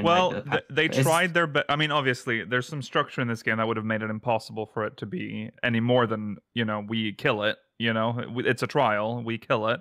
He didn't die. Like, they did a good effort of trying to make him feel really dangerous because he would just reform, you know. But obviously they had to wrap up the story. So I mean, how are they going to? What things other like the 12 is something which we'll talk about in a second. Is one of the things that has like a massive amount of setup. They can't do that for most things at this point because we're wrapping up. We've wrapped up a lot of the things that had a history in this game. Yeah, we're in an awkward part of the game's story, and I think that shows. And I think that's the why this MSQ feels like the whole arc feels a little off. We're trying to like find our way after. Come out of a 10-year storyline that was incredible, and you know, it ended in a pretty satisfactory way. I think most people would agree. Yeah, and it didn't. It left some loose threads which have been wrapped up in sometimes good and sometimes not as good ways, which we'll talk about. Yeah. And now we're kind of trying to find our feet. And I feel like this time it was good, but it wasn't like what I'm used to in terms of quality. Right. I hope they go back to the 3-patch kind of stories. I think so. I think they'll go back to the 0.3 transition. Yeah. It's, now that we have a new 10-year arc. Yeah, because that is the biggest mistake in my opinion about like how they've dealt with story progression here. The fact that we knew what the expansion was before the pivot is we still don't know in game. Well, we do now. Other than the very tiny bit at the end. We haven't talked about yet. But, other than that tiny bit at the end, there's not like there's no lead up to it either. There's no we excited to go on a holiday because that's the expansion question now. Part of the fun for me and for a lot of people is when we get to the pivot in the story. We get to like theorize, try to put things together, figure out where we're going, and then get the reveal. You know, exactly. That's how theorizing is my most favorite. I don't understand the tactic or the strategy here behind what they've done this time because it doesn't make any sense. No, especially compared to other 0.5 patches. Like I think Heaven's Word's 3.5 or 3.5 with after the dungeon and Mr. What's his face summons the big old the Griffin. The Griffin. The Griffin. Like that's a really cool transition. Into Stormblood that leaves you thinking. Well, they had the cocoon in the sky for the whole time. It was permanent fixture. Yeah, it was. Yeah. It was like in the sky for the whole until the next patch. It was brilliant. Yeah, it was great. Same thing with Stormblood too. I think that transition was it was a little rocky in some parts, but like the instant pivot from 5.3, I think, of local politics or whatever. Yeah. To the Scions are gone. Right. What's happening? That was amazing. And then Walker when the towers appeared. Oh yeah. Yes. Yeah. So those are really good transitions, but here it feels like it just kind of feels like a golf clap. Yeah, exactly. We already knew. So I'll get us. I know we haven't mentioned the last part. We're doing that now. We cut to Kryl. Well, we go actually to. Don't we actually go to her? We go No, to. no. She's on the road. We don't. No, we just straight up cut. Yeah, it's like meanwhile in. I think. Kryl. She's cleaning up.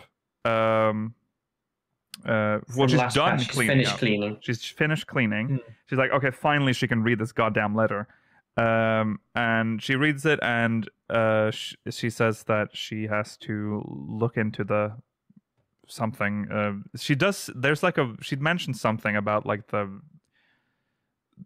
Oh, I wish I had the word. Letter for her grandfather. No. The letter is from her grandfather, from Galuf, but she says quotes from the. Oh. Is this letter to her grandfather? Yeah, it's from the Oh, it's to her grandfather. From whoever. Yeah, to her grandfather. Mr. Baldesian, whatever his name. Oh. Yeah. Galuf. Galuf. Mr. Baldesian. I don't know what Mr. Baldesian, sir. Yeah, so anyways, that's the Tural name drop, and Tuliolal as well as name drop there as well. And that's not the most exciting part, because that's the very last scene. That's the interesting part. We get to see Erenville again. He's getting off a ship in Charlian, and something else steps out of the ship, and there's just a pair of legs, and they're in kind of could be female-looking legs, but a little bit fuzzy. It might be a little bit fuzzy. It's And if you use some naughty tools, all you'll see is that's all they are. Yeah, they're just. It is so they knew funny. what you They're were trying to just do. We have moved past the era of Mikote Yugiri. Yeah. So that is.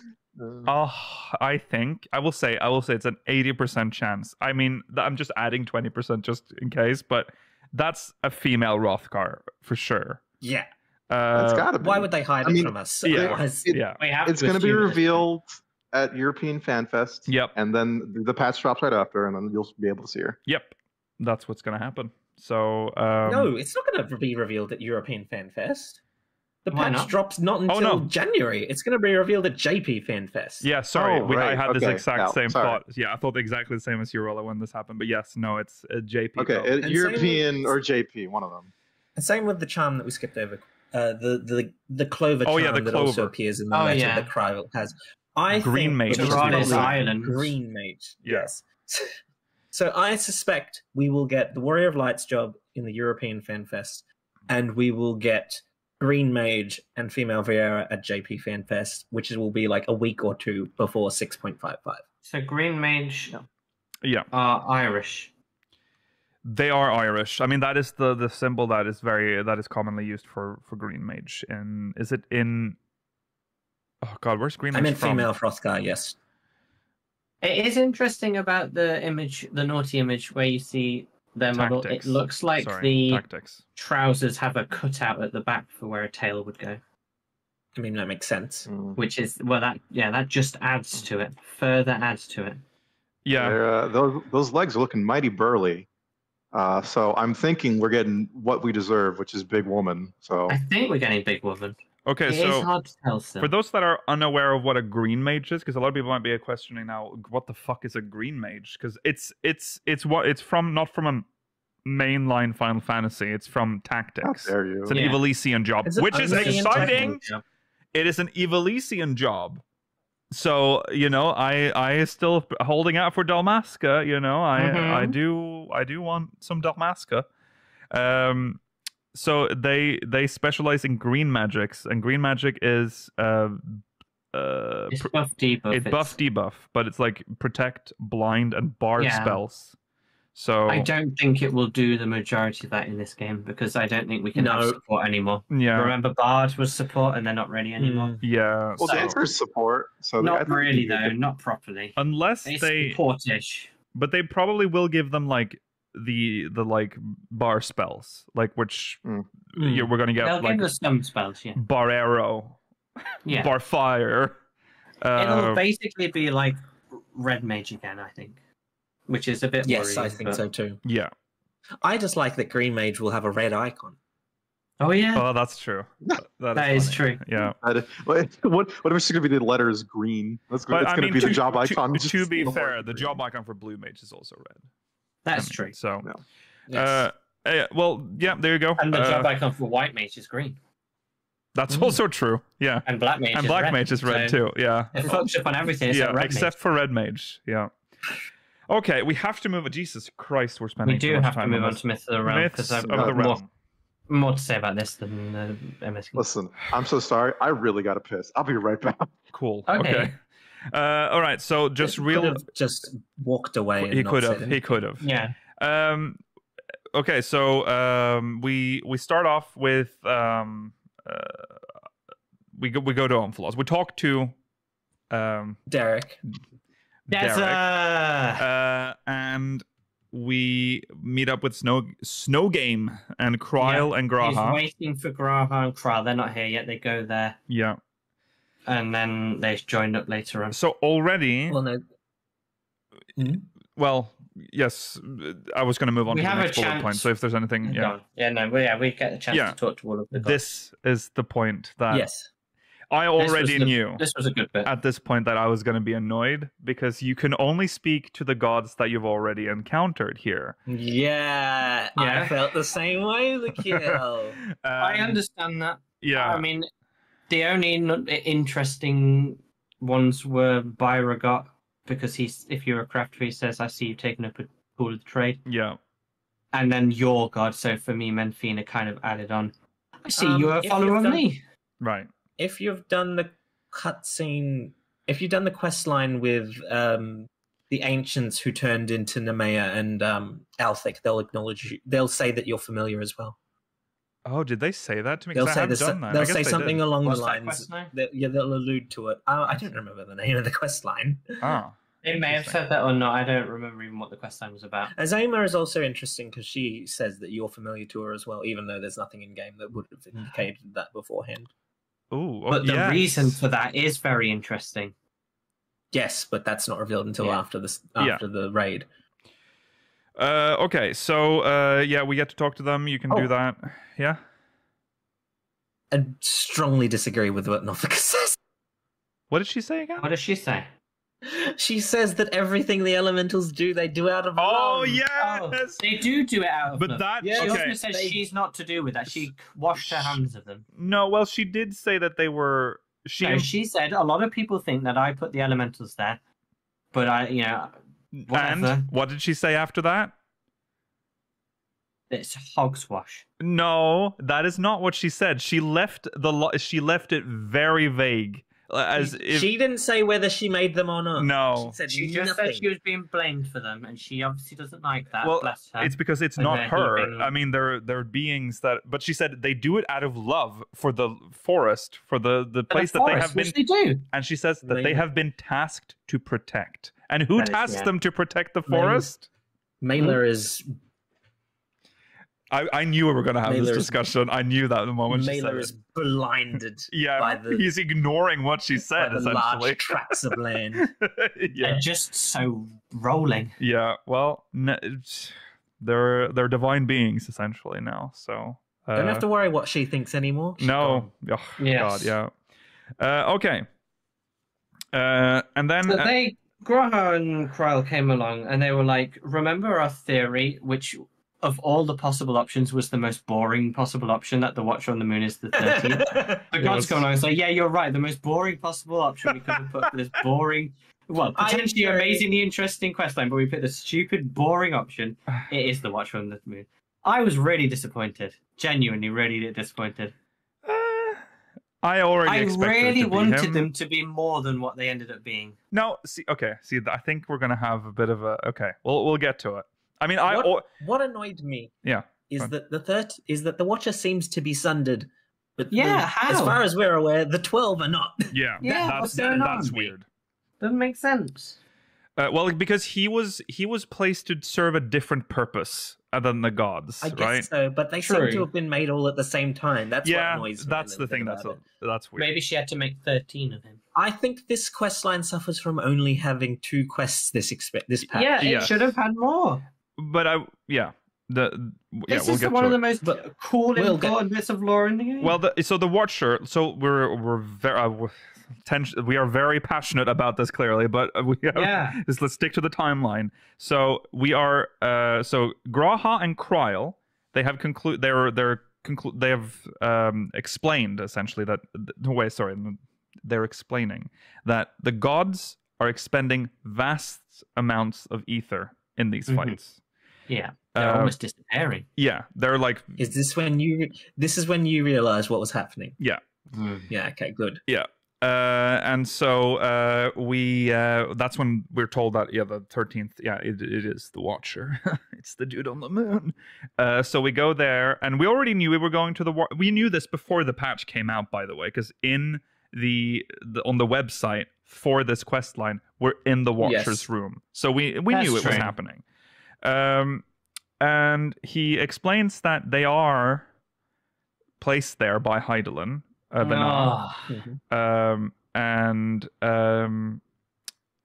they are what we thought they were, essentially. But I will say they are different. They are unique. Yeah, they are unique. Unique. And then eons, they have changed to become like what I would call real gods. Like they are as God-like. What is a god? Like it brings a very existential like, question, but like what is a god? Yeah, We've already said that for that question, ancients in our eyes are gods. They can make things essentially in their out power. of thin air. In their power, true. They can make life. Isn't that a god? That is a god, right? And then when you pray to them, by many definitions, it would be, yes. When you pray to them, they feel it, they hear it, they have like there's a connection with the people that pray to them, and they get even change based on what like the people pray. Like that's a god, right? It doesn't really matter what they were to begin with, because even that is a god. What they used to be was a god. So it's I don't know. To me, I'm so glad you're taking this direction with it. I was worried that you were going to be more on Mailer's side for this. No, I changed. This quest changed it a little for me. So, anyways, we do that, and then we return to Omphalos. And then Thaliak and Limlane appear, and this is, I guess, when those that follow Limlane or Thaliak get that little acknowledgement. Just oh my god, it's really frustrating. Yeah, everyone else got quest lines where they get to go exploring Eorzea with their gods, and all you should have known that your choice of god would be. Oh, we should have known, should we? 10 years ago, we should have known. Your faith was tested. Yeah. Your god's got a bit of filthy mouth, Nikhil. Yeah, she does, but that's fitting. Your god. I mean, I like imagine. Your god. I mean, it makes sense. The people that pray to her are, like I that. will. All the pirates. When Thaliak spoke the way he did, I was like, oh, I feel seen. Yeah, it's so related to you. Yeah. I felt a connection with Limlane's filthy mouth.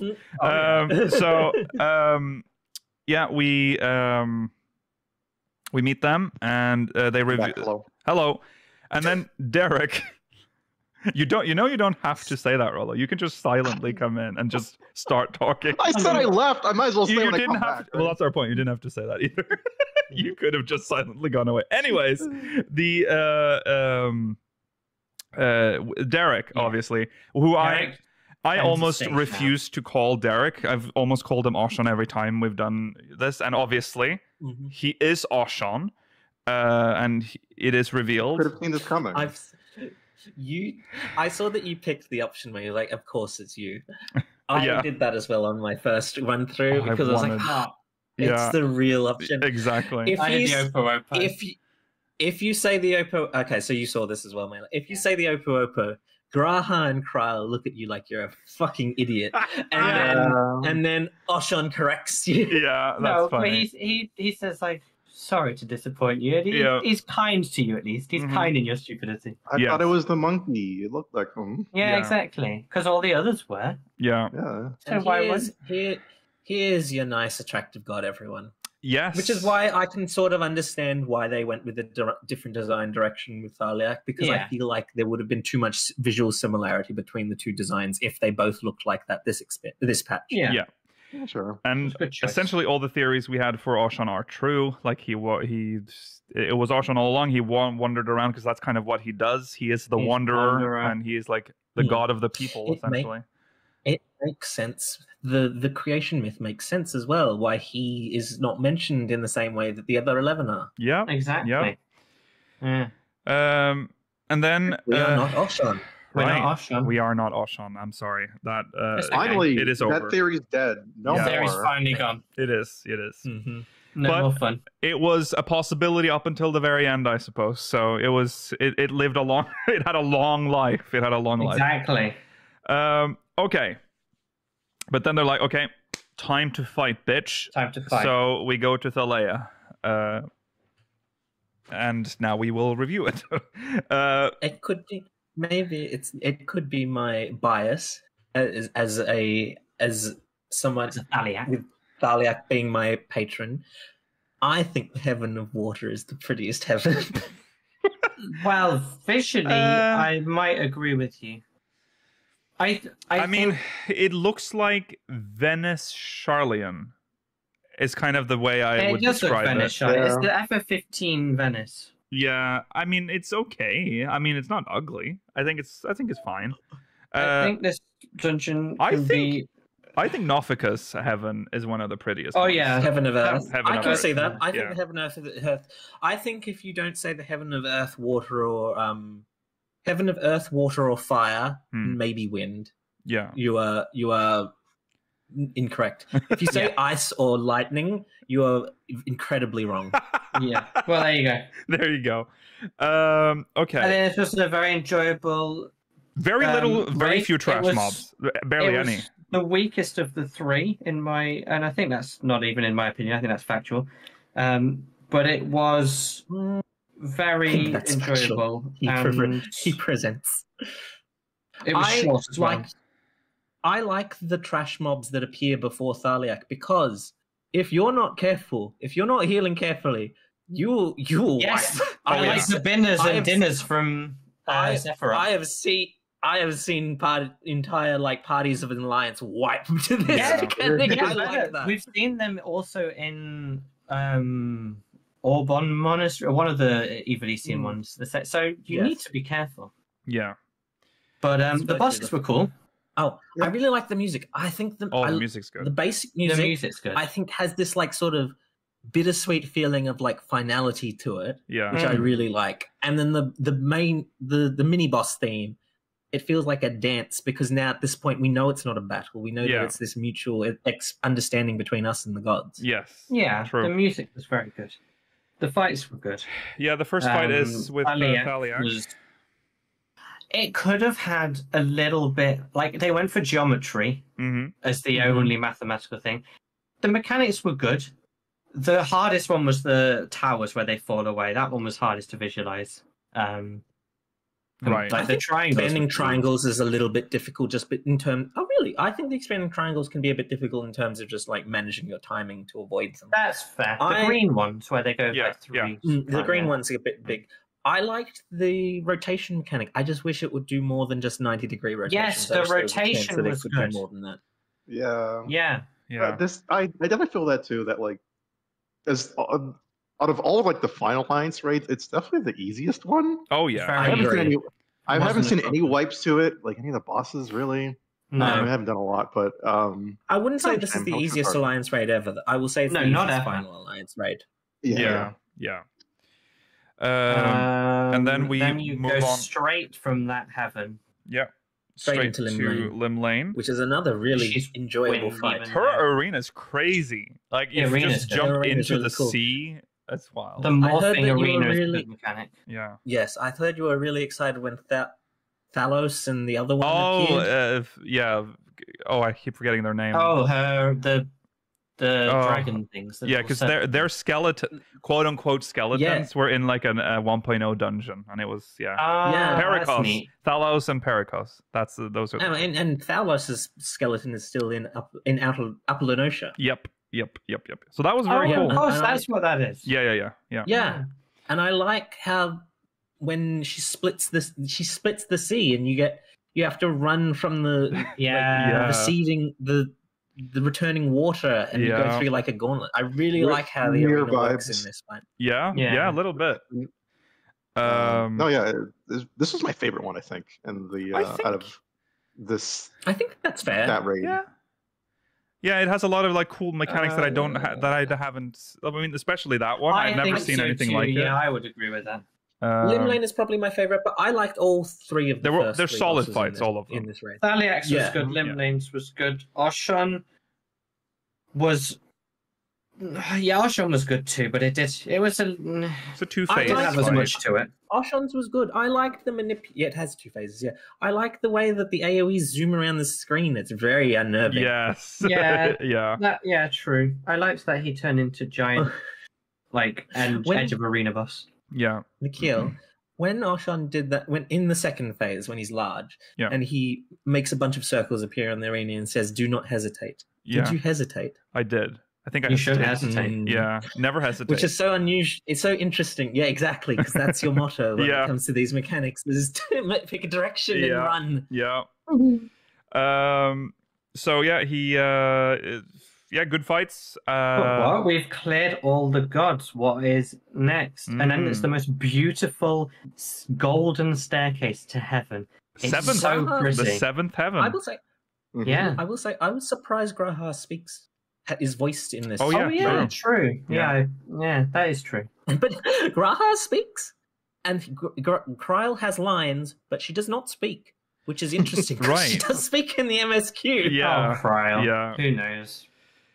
Yeah, we go up. And then we go up to this beautiful arena with all the 12 symbols on the floor. There's actually golden gates of heaven. But there's a sequence. That sequence where they speak is kind of weird, isn't it? Like when you get to the top, there's like no voice act. There's like no music. There's no silence. There is silence. There's just silence, and then there's these like guardians that appear and start attacking, and you have to fight them in silence. I like that though, because you've just defeated all the gods, and you're going to this final climactic. It was a really cool scene. It was great set design. Yes. Yeah. Why were the guardians there though? They're guarding the seventh heaven. Yeah, you got to get into the seventh heaven. Is like the most sacred of places. That's where Tifa lives. Yeah. Haven't you ever tried to get into the floating stones before? Right. Yeah. Right. So now we get up there. Yeah. And then we have a cool cutscene, and it's all Rising the gods. stones. They're merging. They're like, whoa, bzoom, bzoom, bzoom. They all go together, and they turn this horrendous amalgamation with like Nothika's tit, and then like Thaliak's tit on the other hand, like Byrogot's thigh. Yeah, it's great. I hate the design of Eulog's. It's so ugly. It's hideous. Yeah. It's not only ugly, but it's an incredibly weak fight. Yeah. It reminds me. Yeah. Rollo? It reminds me of. Do you know the meme Dawn character design that everyone talks about Final Fantasy that's bad? The box art from Tactics A2 with like the kid with the big glass sword or whatever. No, it reminds me of that kind of purpose of this. It reminds me of that kind of like just bad design where it's all over the place and like really loud. Yeah, I see. Yeah. It was. But I think it's fitting. It's like it's all the 12 as one. So it would look horrible because they're all very different gods. It's just unusual. Yeah. But I mean, yeah. It was also basically just one mechanic from each boss. There was no like merging of mechanics. But there was no combination. The music was brilliant. You can listen to the music outside the dungeon. The boss was the music and the arena were top notch. The arena was good. I've seen many people say this. I wish there was a mechanic where at some point you had to stand in the circle of your patron deity, but because that requires some interesting programming. Yeah. Unfortunately, the thing is, I think the hardest mechanic in this fight is the one that is not brought back from a previous fight. It's the one where it zooms. Eulogia zooms 3 times around the arena, and you have to pay it. You have to memorize whether it will attack on the right, left, or if it will do a ring. Mm-hmm. Yeah, I think that's the first time I was confused by that. But you're right. That is the most complicated. That is. Yeah. I wish that they combine the mechanics from the previous fights more. 100%. Oh yeah. At most you'll get 2 at a time. Yeah. Yeah. Yeah. I thought it was a real weak fight for the final of the series. Yeah. And that's probably the main reason I feel this is the weakest of the 3. I'm not saying it's bad. I think it's a fantastic raid. But when you think back to like Byrogot moving the squares of the platform, which was fantastic. Rolga's unique hand arena, some great fights from there. I can't really remember the middle one off the top of my head, but there's been some good fights throughout. Yeah. Yeah, I agree. And the first 3 fights, again, the god fights were good. Yes. And that one was just not good. Yeah, I think they could have gone further with Thaliak and Oshon in terms of their fight mechanics. I agree. I think Thaliak should have had some mathematical mechanic, and I think Oshon kind of repeats mechanics a bit too much. He doesn't do a huge variety of attacks. That one feels like it repeats. Stop holding back. The players are decent by now. Yeah, I promise you. And if they're not, we'll carry them. Whatever. Exactly. If you have made it to Thalea, you should know the basics of a fight. Yeah. You know. If the players were decent by now, they wouldn't be wiping to trash. Yeah. I will say about the last fight, which I will. It kind of felt like this was just you're just to experience that you're ending the 12 right now. Like maybe that's what that is supposed to be. It did give the somber feeling. Like, it felt a little sad what you were doing. Yeah. Another thing I don't like about the final fight is it will repeat back into that like phase where they all go through their mechanics if you take too long. Oh my god. I don't think it should do that. Right. I think it should, once you go through that phase once, I think it should just repeat mechanics that exist outside of that phase. Otherwise, it doesn't feel as final as it should. Yeah. Okay. Yeah. Well, we have to move on because we are running way over time, and we still have 2 more points on what we're going to talk about. But anyway, so that's it. You defeat it.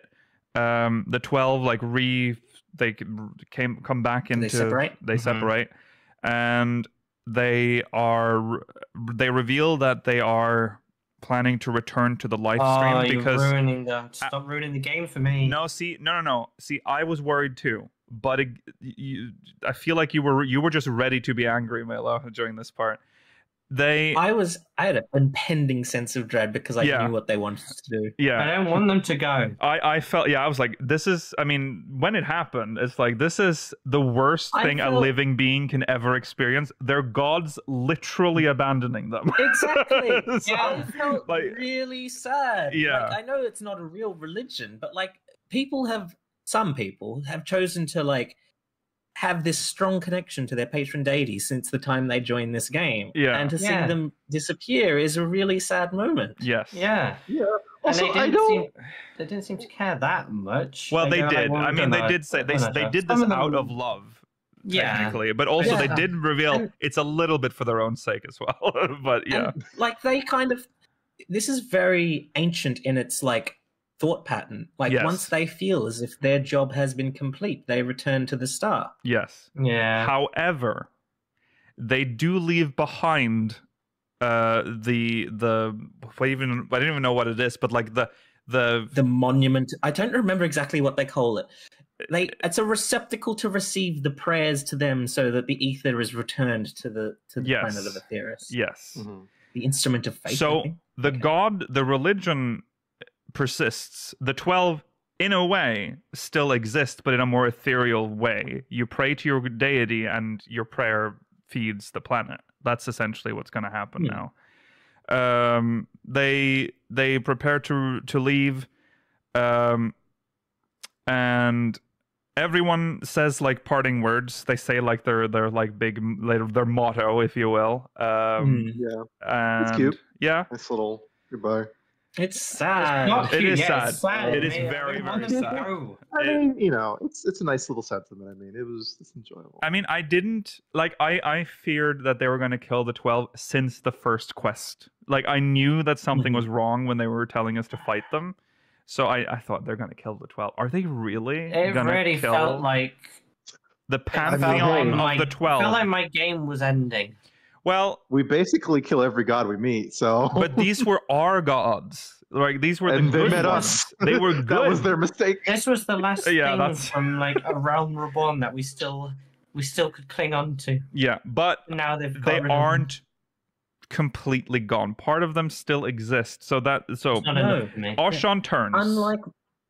Unlike Vanar and sadly, Hydaelyn completely depleted her ether such that she no longer exists. Yes. The 11 that have chosen to move on will come back in some way. Yes, they will. They will walk among us again. But Roland, go on.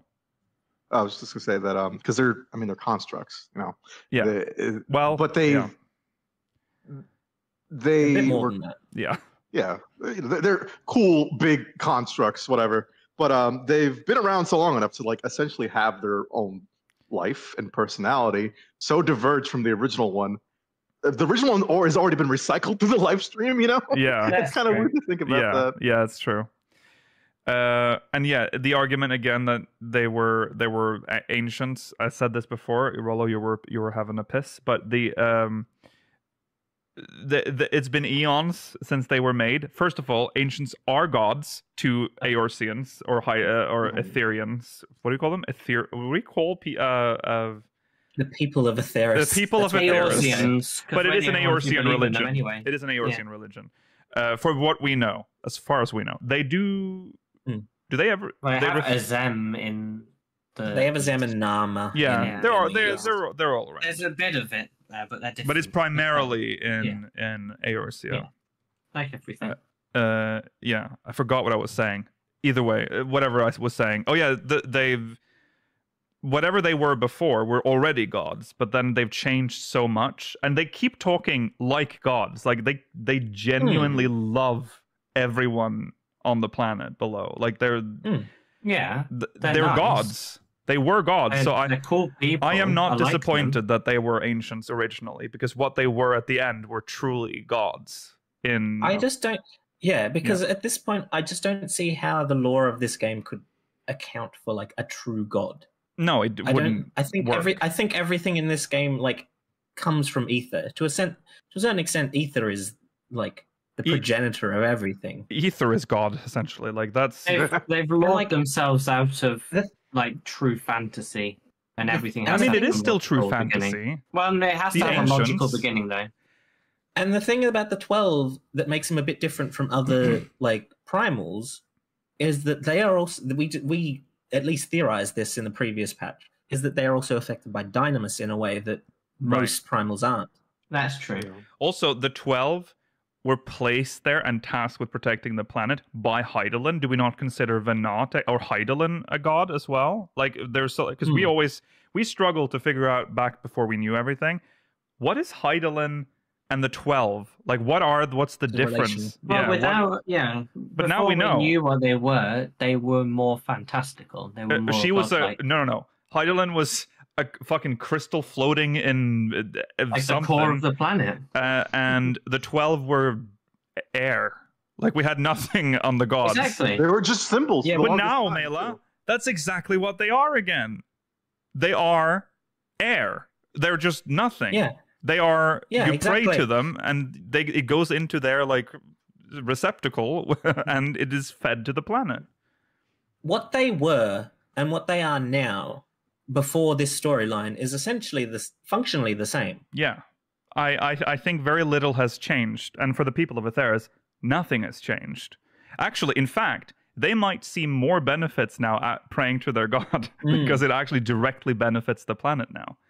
Rather than they have to direct it to themselves in some way. Yes. So anyways, we're getting ahead, but so the one god that just gets cold feet is Oshan. He's been on the planet for too long. And his little monkey. So the other 11 tell him, do what you must. And he turns around, comes back, and decides to live as a human or a Hyur.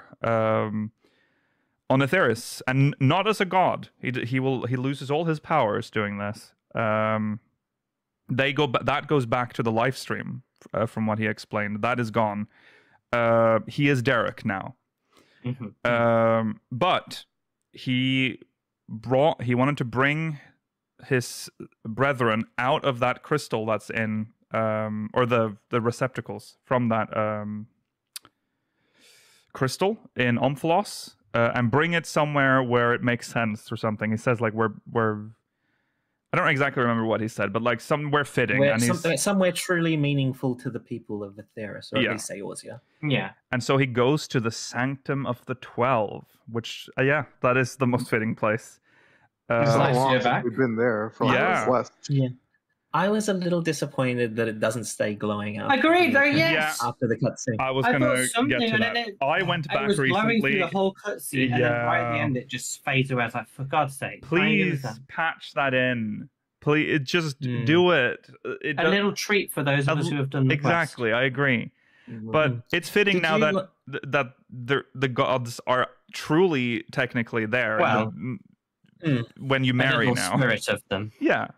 A little tiny essence of them. Yeah. Did you like learning about who the ancients were before they became what we came to know as the 12? It was interesting. It's cute. It's really humble. I love that Zema is pretty much just like your ancient intern. Yeah. Yeah, exactly. Yeah, that was. I liked the fact that's why she recognized us. Yeah. Yeah, it's really cute, and it's like of course they would just be people hiding like whatever, like Vanal like met and liked and trusted from all walks of life. So it was cool. Yeah. I like Yeah, I like that Biogod is another person that Hitler Deus annoyed by being carefree. Yeah. And then I wish we knew a bit more about Nailtal's relationship with Oshan, because he teases that and says that that Nailtal was like one of his best friends, but we don't really learn more about it beyond that. Well, Derek's hanging around, so you never know. Yeah. So then that happens. We go back to Charlian. Oh, no, sorry, they go back. Grahak, Violet, Snogan, and return to Charlian. We go and walk around. We say goodbye to them in Limsa Laminsa. We send them off at the ferry. It was nice. Not at the docks. I just thought the place we were standing at was really weird. Like it's we were not. we were near the market the actual board. ferry terminal, isn't it? Though? No, we weren't even in the terminal. We were at the market board. We weren't in it, but we were near it. We were looking through the terminal gates. Yeah, the ticket. Yeah. It's close enough. You can get to the gate though. I mean, whatever. Yeah, it doesn't matter. It was just a weird random. They probably picked it because it had good lighting. I think. We're also not living in the era of the Eorzean TSA. They'll let us through the gate. That too. That's true. That too. And then Derek, we get to go with him through Lower Lenosha past. We go along Oshan's torch, or whatever it's called. Oshan's embrace. We walk Oshan's embrace with him. Bridge. Which is a fun 1.0 thing again, which is being referenced there when it used to be part of the mainland. They had to build a bridge after the calamity because it split off. God's Grip is what that's called. Yes. And so he drops some lore on that. And then we get to sit, and this is the funniest part for me. We sit down on a bench, and in the background is Melty Limsa. The Melty Limsa model is still in use in Lower Lenosha. I didn't notice it. No, I didn't. And that was so funny. That's where you are, you fucker. They didn't get fully rid of you. They only changed it in Middle Lenosha. It's funny. But yeah, that was Also got PTSD from the staircase down, because I remember Atma farming in that specific area and constantly running up and down that. Because that fucking one Aetheryte. And then he's off. He walks off. That's it. And that is the end. It was a good, sad. It was sad. There was no way. This was very much. You know how you were saying about the MSQ, how the theorizing is always fun, and then I loved the years of theorizing about the 12. Yeah. And I think that was much more rewarding than the payoff from this, personally. But I think it gave us the best raid series in the 24-man raid series in the game, and I think in the end it was acceptable and it was fine. Yeah, it's ended now. We've got a conclusion. Yeah, it was fine. I'm somewhat satisfied. I'll miss with theorizing. I miss theorizing, but there will be other things to theorize. It's okay. Yeah. It was good enough. Yeah. It's a very bittersweet and melancholy ending, but I like that about it. Yeah. I do like that they're not. Definitely left me having an actual emotion rather than the. Yes, exactly. Yeah. The if we hadn't had that moment with the receptacle at the end, I would have been crushed, because there would be nothing. Like it would feel like they've just destroyed everything. Like the gods are completely gone, but at least it's still there. So there's that. Also, Derek, obviously, being the last remnant. My one wish is that I wish we got more of a chance to hang out with Thaliak and Lim Lane. Yeah. Because I was just like, when both of them were walking, I was like, no, leave me. I just met you. Yeah. There was a part of me as well that was like, they're not actually going to do it, right? And then they start walking in, and I'm like, no, it's happening. That's the strength of it. It's like, there's a part of you that's like, no, don't leave me. It shows you how good the old lore was, where we can have that attachment to them. We had 10 years of this. It's not just the lore. It's also like they made them all very likable characters. Yeah. In a very short period of time. Yes. Yeah. It can be done. Yeah, it can. Okay, so there you go. That is the end of the 12 story arc, Myths of the Realm. It's a shame it's over. Everything ends sometime, I guess, and now this has come to an end. This was our time. Yep. The gods were pretty sexy, though. Very pretty sexy. sexy, yeah, which is fitting. Yeah, that was dope. 12,000 years of prayer. People get what they want. Exactly. People start doing that to us. We need to turn sexy. Yeah. Can you imagine what Nothuka went through over time, over 10,000 years of growing? Like, what are they thinking about? What are they thinking? Stop! Chad is correct. This raid series would have suffered significantly if it didn't have voice acting. That is a good point. Yeah. Everything about this raid series, in terms of the actual raids, I think they nailed all the bosses, bar the last one, are very enjoyable. The music's fantastic and varied. The locations are beautiful, all of them, and varied because you get 2 very disparate locations per raid. The length is perfect. The rewards are quite nice. I like the armor for the most part. It's fine. It's okay. It's been an absolute blast. Yeah. The biggest weakness I have, the biggest criticism I can give it, is that I think overall it's a little bit too easy. But other than that, I think it's fine. I think they could have made it more difficult and kept the length, but I think finding that balance is hard because otherwise you end up with things like the Ivalice raids and particularly near. Yes. So I agree. I understand why they went this direction rather than the other. Yeah, slightly tighter like dance mechanics and things like that, but keeping the DPS the same would have helped it. Yeah. Yeah, they just got to start adding a little bit more difficulty. They have to stop being so afraid of making things hard. What they're doing, Rollo, is taking away difficulty, it seems.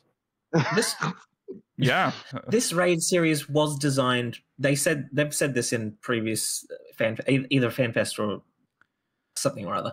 They said that this was fight-wise was designed by new people. So like if this is them like getting their footing, I think this is a very solid start for this group, these groups of developers. Yeah, that's true. You've clearly got a knack for a lot of things that this game needs. Yes. Just tune it up a bit because turn that difficulty dial up a little bit next time. We need, don't give it near health. Just right. No. Yeah, we don't need more HP. Health doesn't make it difficult. No, mechanics. We need mechanics. Oshon is great as a 2-phase fight. Oshon is really good in terms of length. Compare that to fucking Engels. Right. God, Engels was shit. Yeah, that leaves pretty quickly and takes forever. Okay, but I think so. As overall, I think it was good. I mean, for the story alone, I know that's a very basic defense of any content, but I mean, come on, it's Myths of the Realm. It's about the 12. That's ultimately what this is. So this expansion has had the strongest overall raid series. I agree. I agree. Yeah, I agree. Both of those. Yeah. Perfect. Okay, well, we'll very quickly touch on custom deliveries. I have nothing to say. There's not much to say. I mean, I don't know anything. I'm not even unlocked. I don't know. Cool lady. She's fun. Yeah, I like her. She has a bunch of nice, unique. They're giving her a bunch of nice, unique emotes for some reason. Yes. They really like this character. Why? She did not stand out to me at all in MSQ. No. Essentially, to break it down, they need furniture. They need good furniture fast. Where Charlian is a land of utilitarianism, and she wants to teach Charlian how to take care of themselves. Yes, that is essentially. She needs cushions on like because the chairs are so hard to sit on.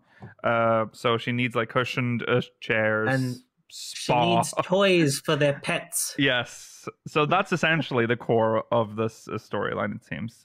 We're gonna. I spoiled myself on the reward by mistake, but hey, it's good. Well, I don't know what it is. Well, don't say it. I'm not saying it. Yeah. I like that this is an unserious questline. I kind of like this for custom deliveries. I don't like it when the custom deliveries are tied to like major characters, like they did with Monago and then later Emiliance. Right. Yeah. I prefer them to be this level of importance. They can be involved. They can be from the MSQ. Just don't make them someone really important that I'd like to see still in the MSQ. Exactly. More Chinezes. Yeah. Yeah. Or not Chinez. Sorry, what was his name? What? Kaishir. Kaishir. Yeah. Things like that. Yeah. That was funny, actually. Remember, I boycotted custom deliveries by either undressing them or putting them in hideous clothing. It was very funny going back to, in the MSQ, going back to the honeybee and then realizing, oh yeah, I left you naked, didn't I?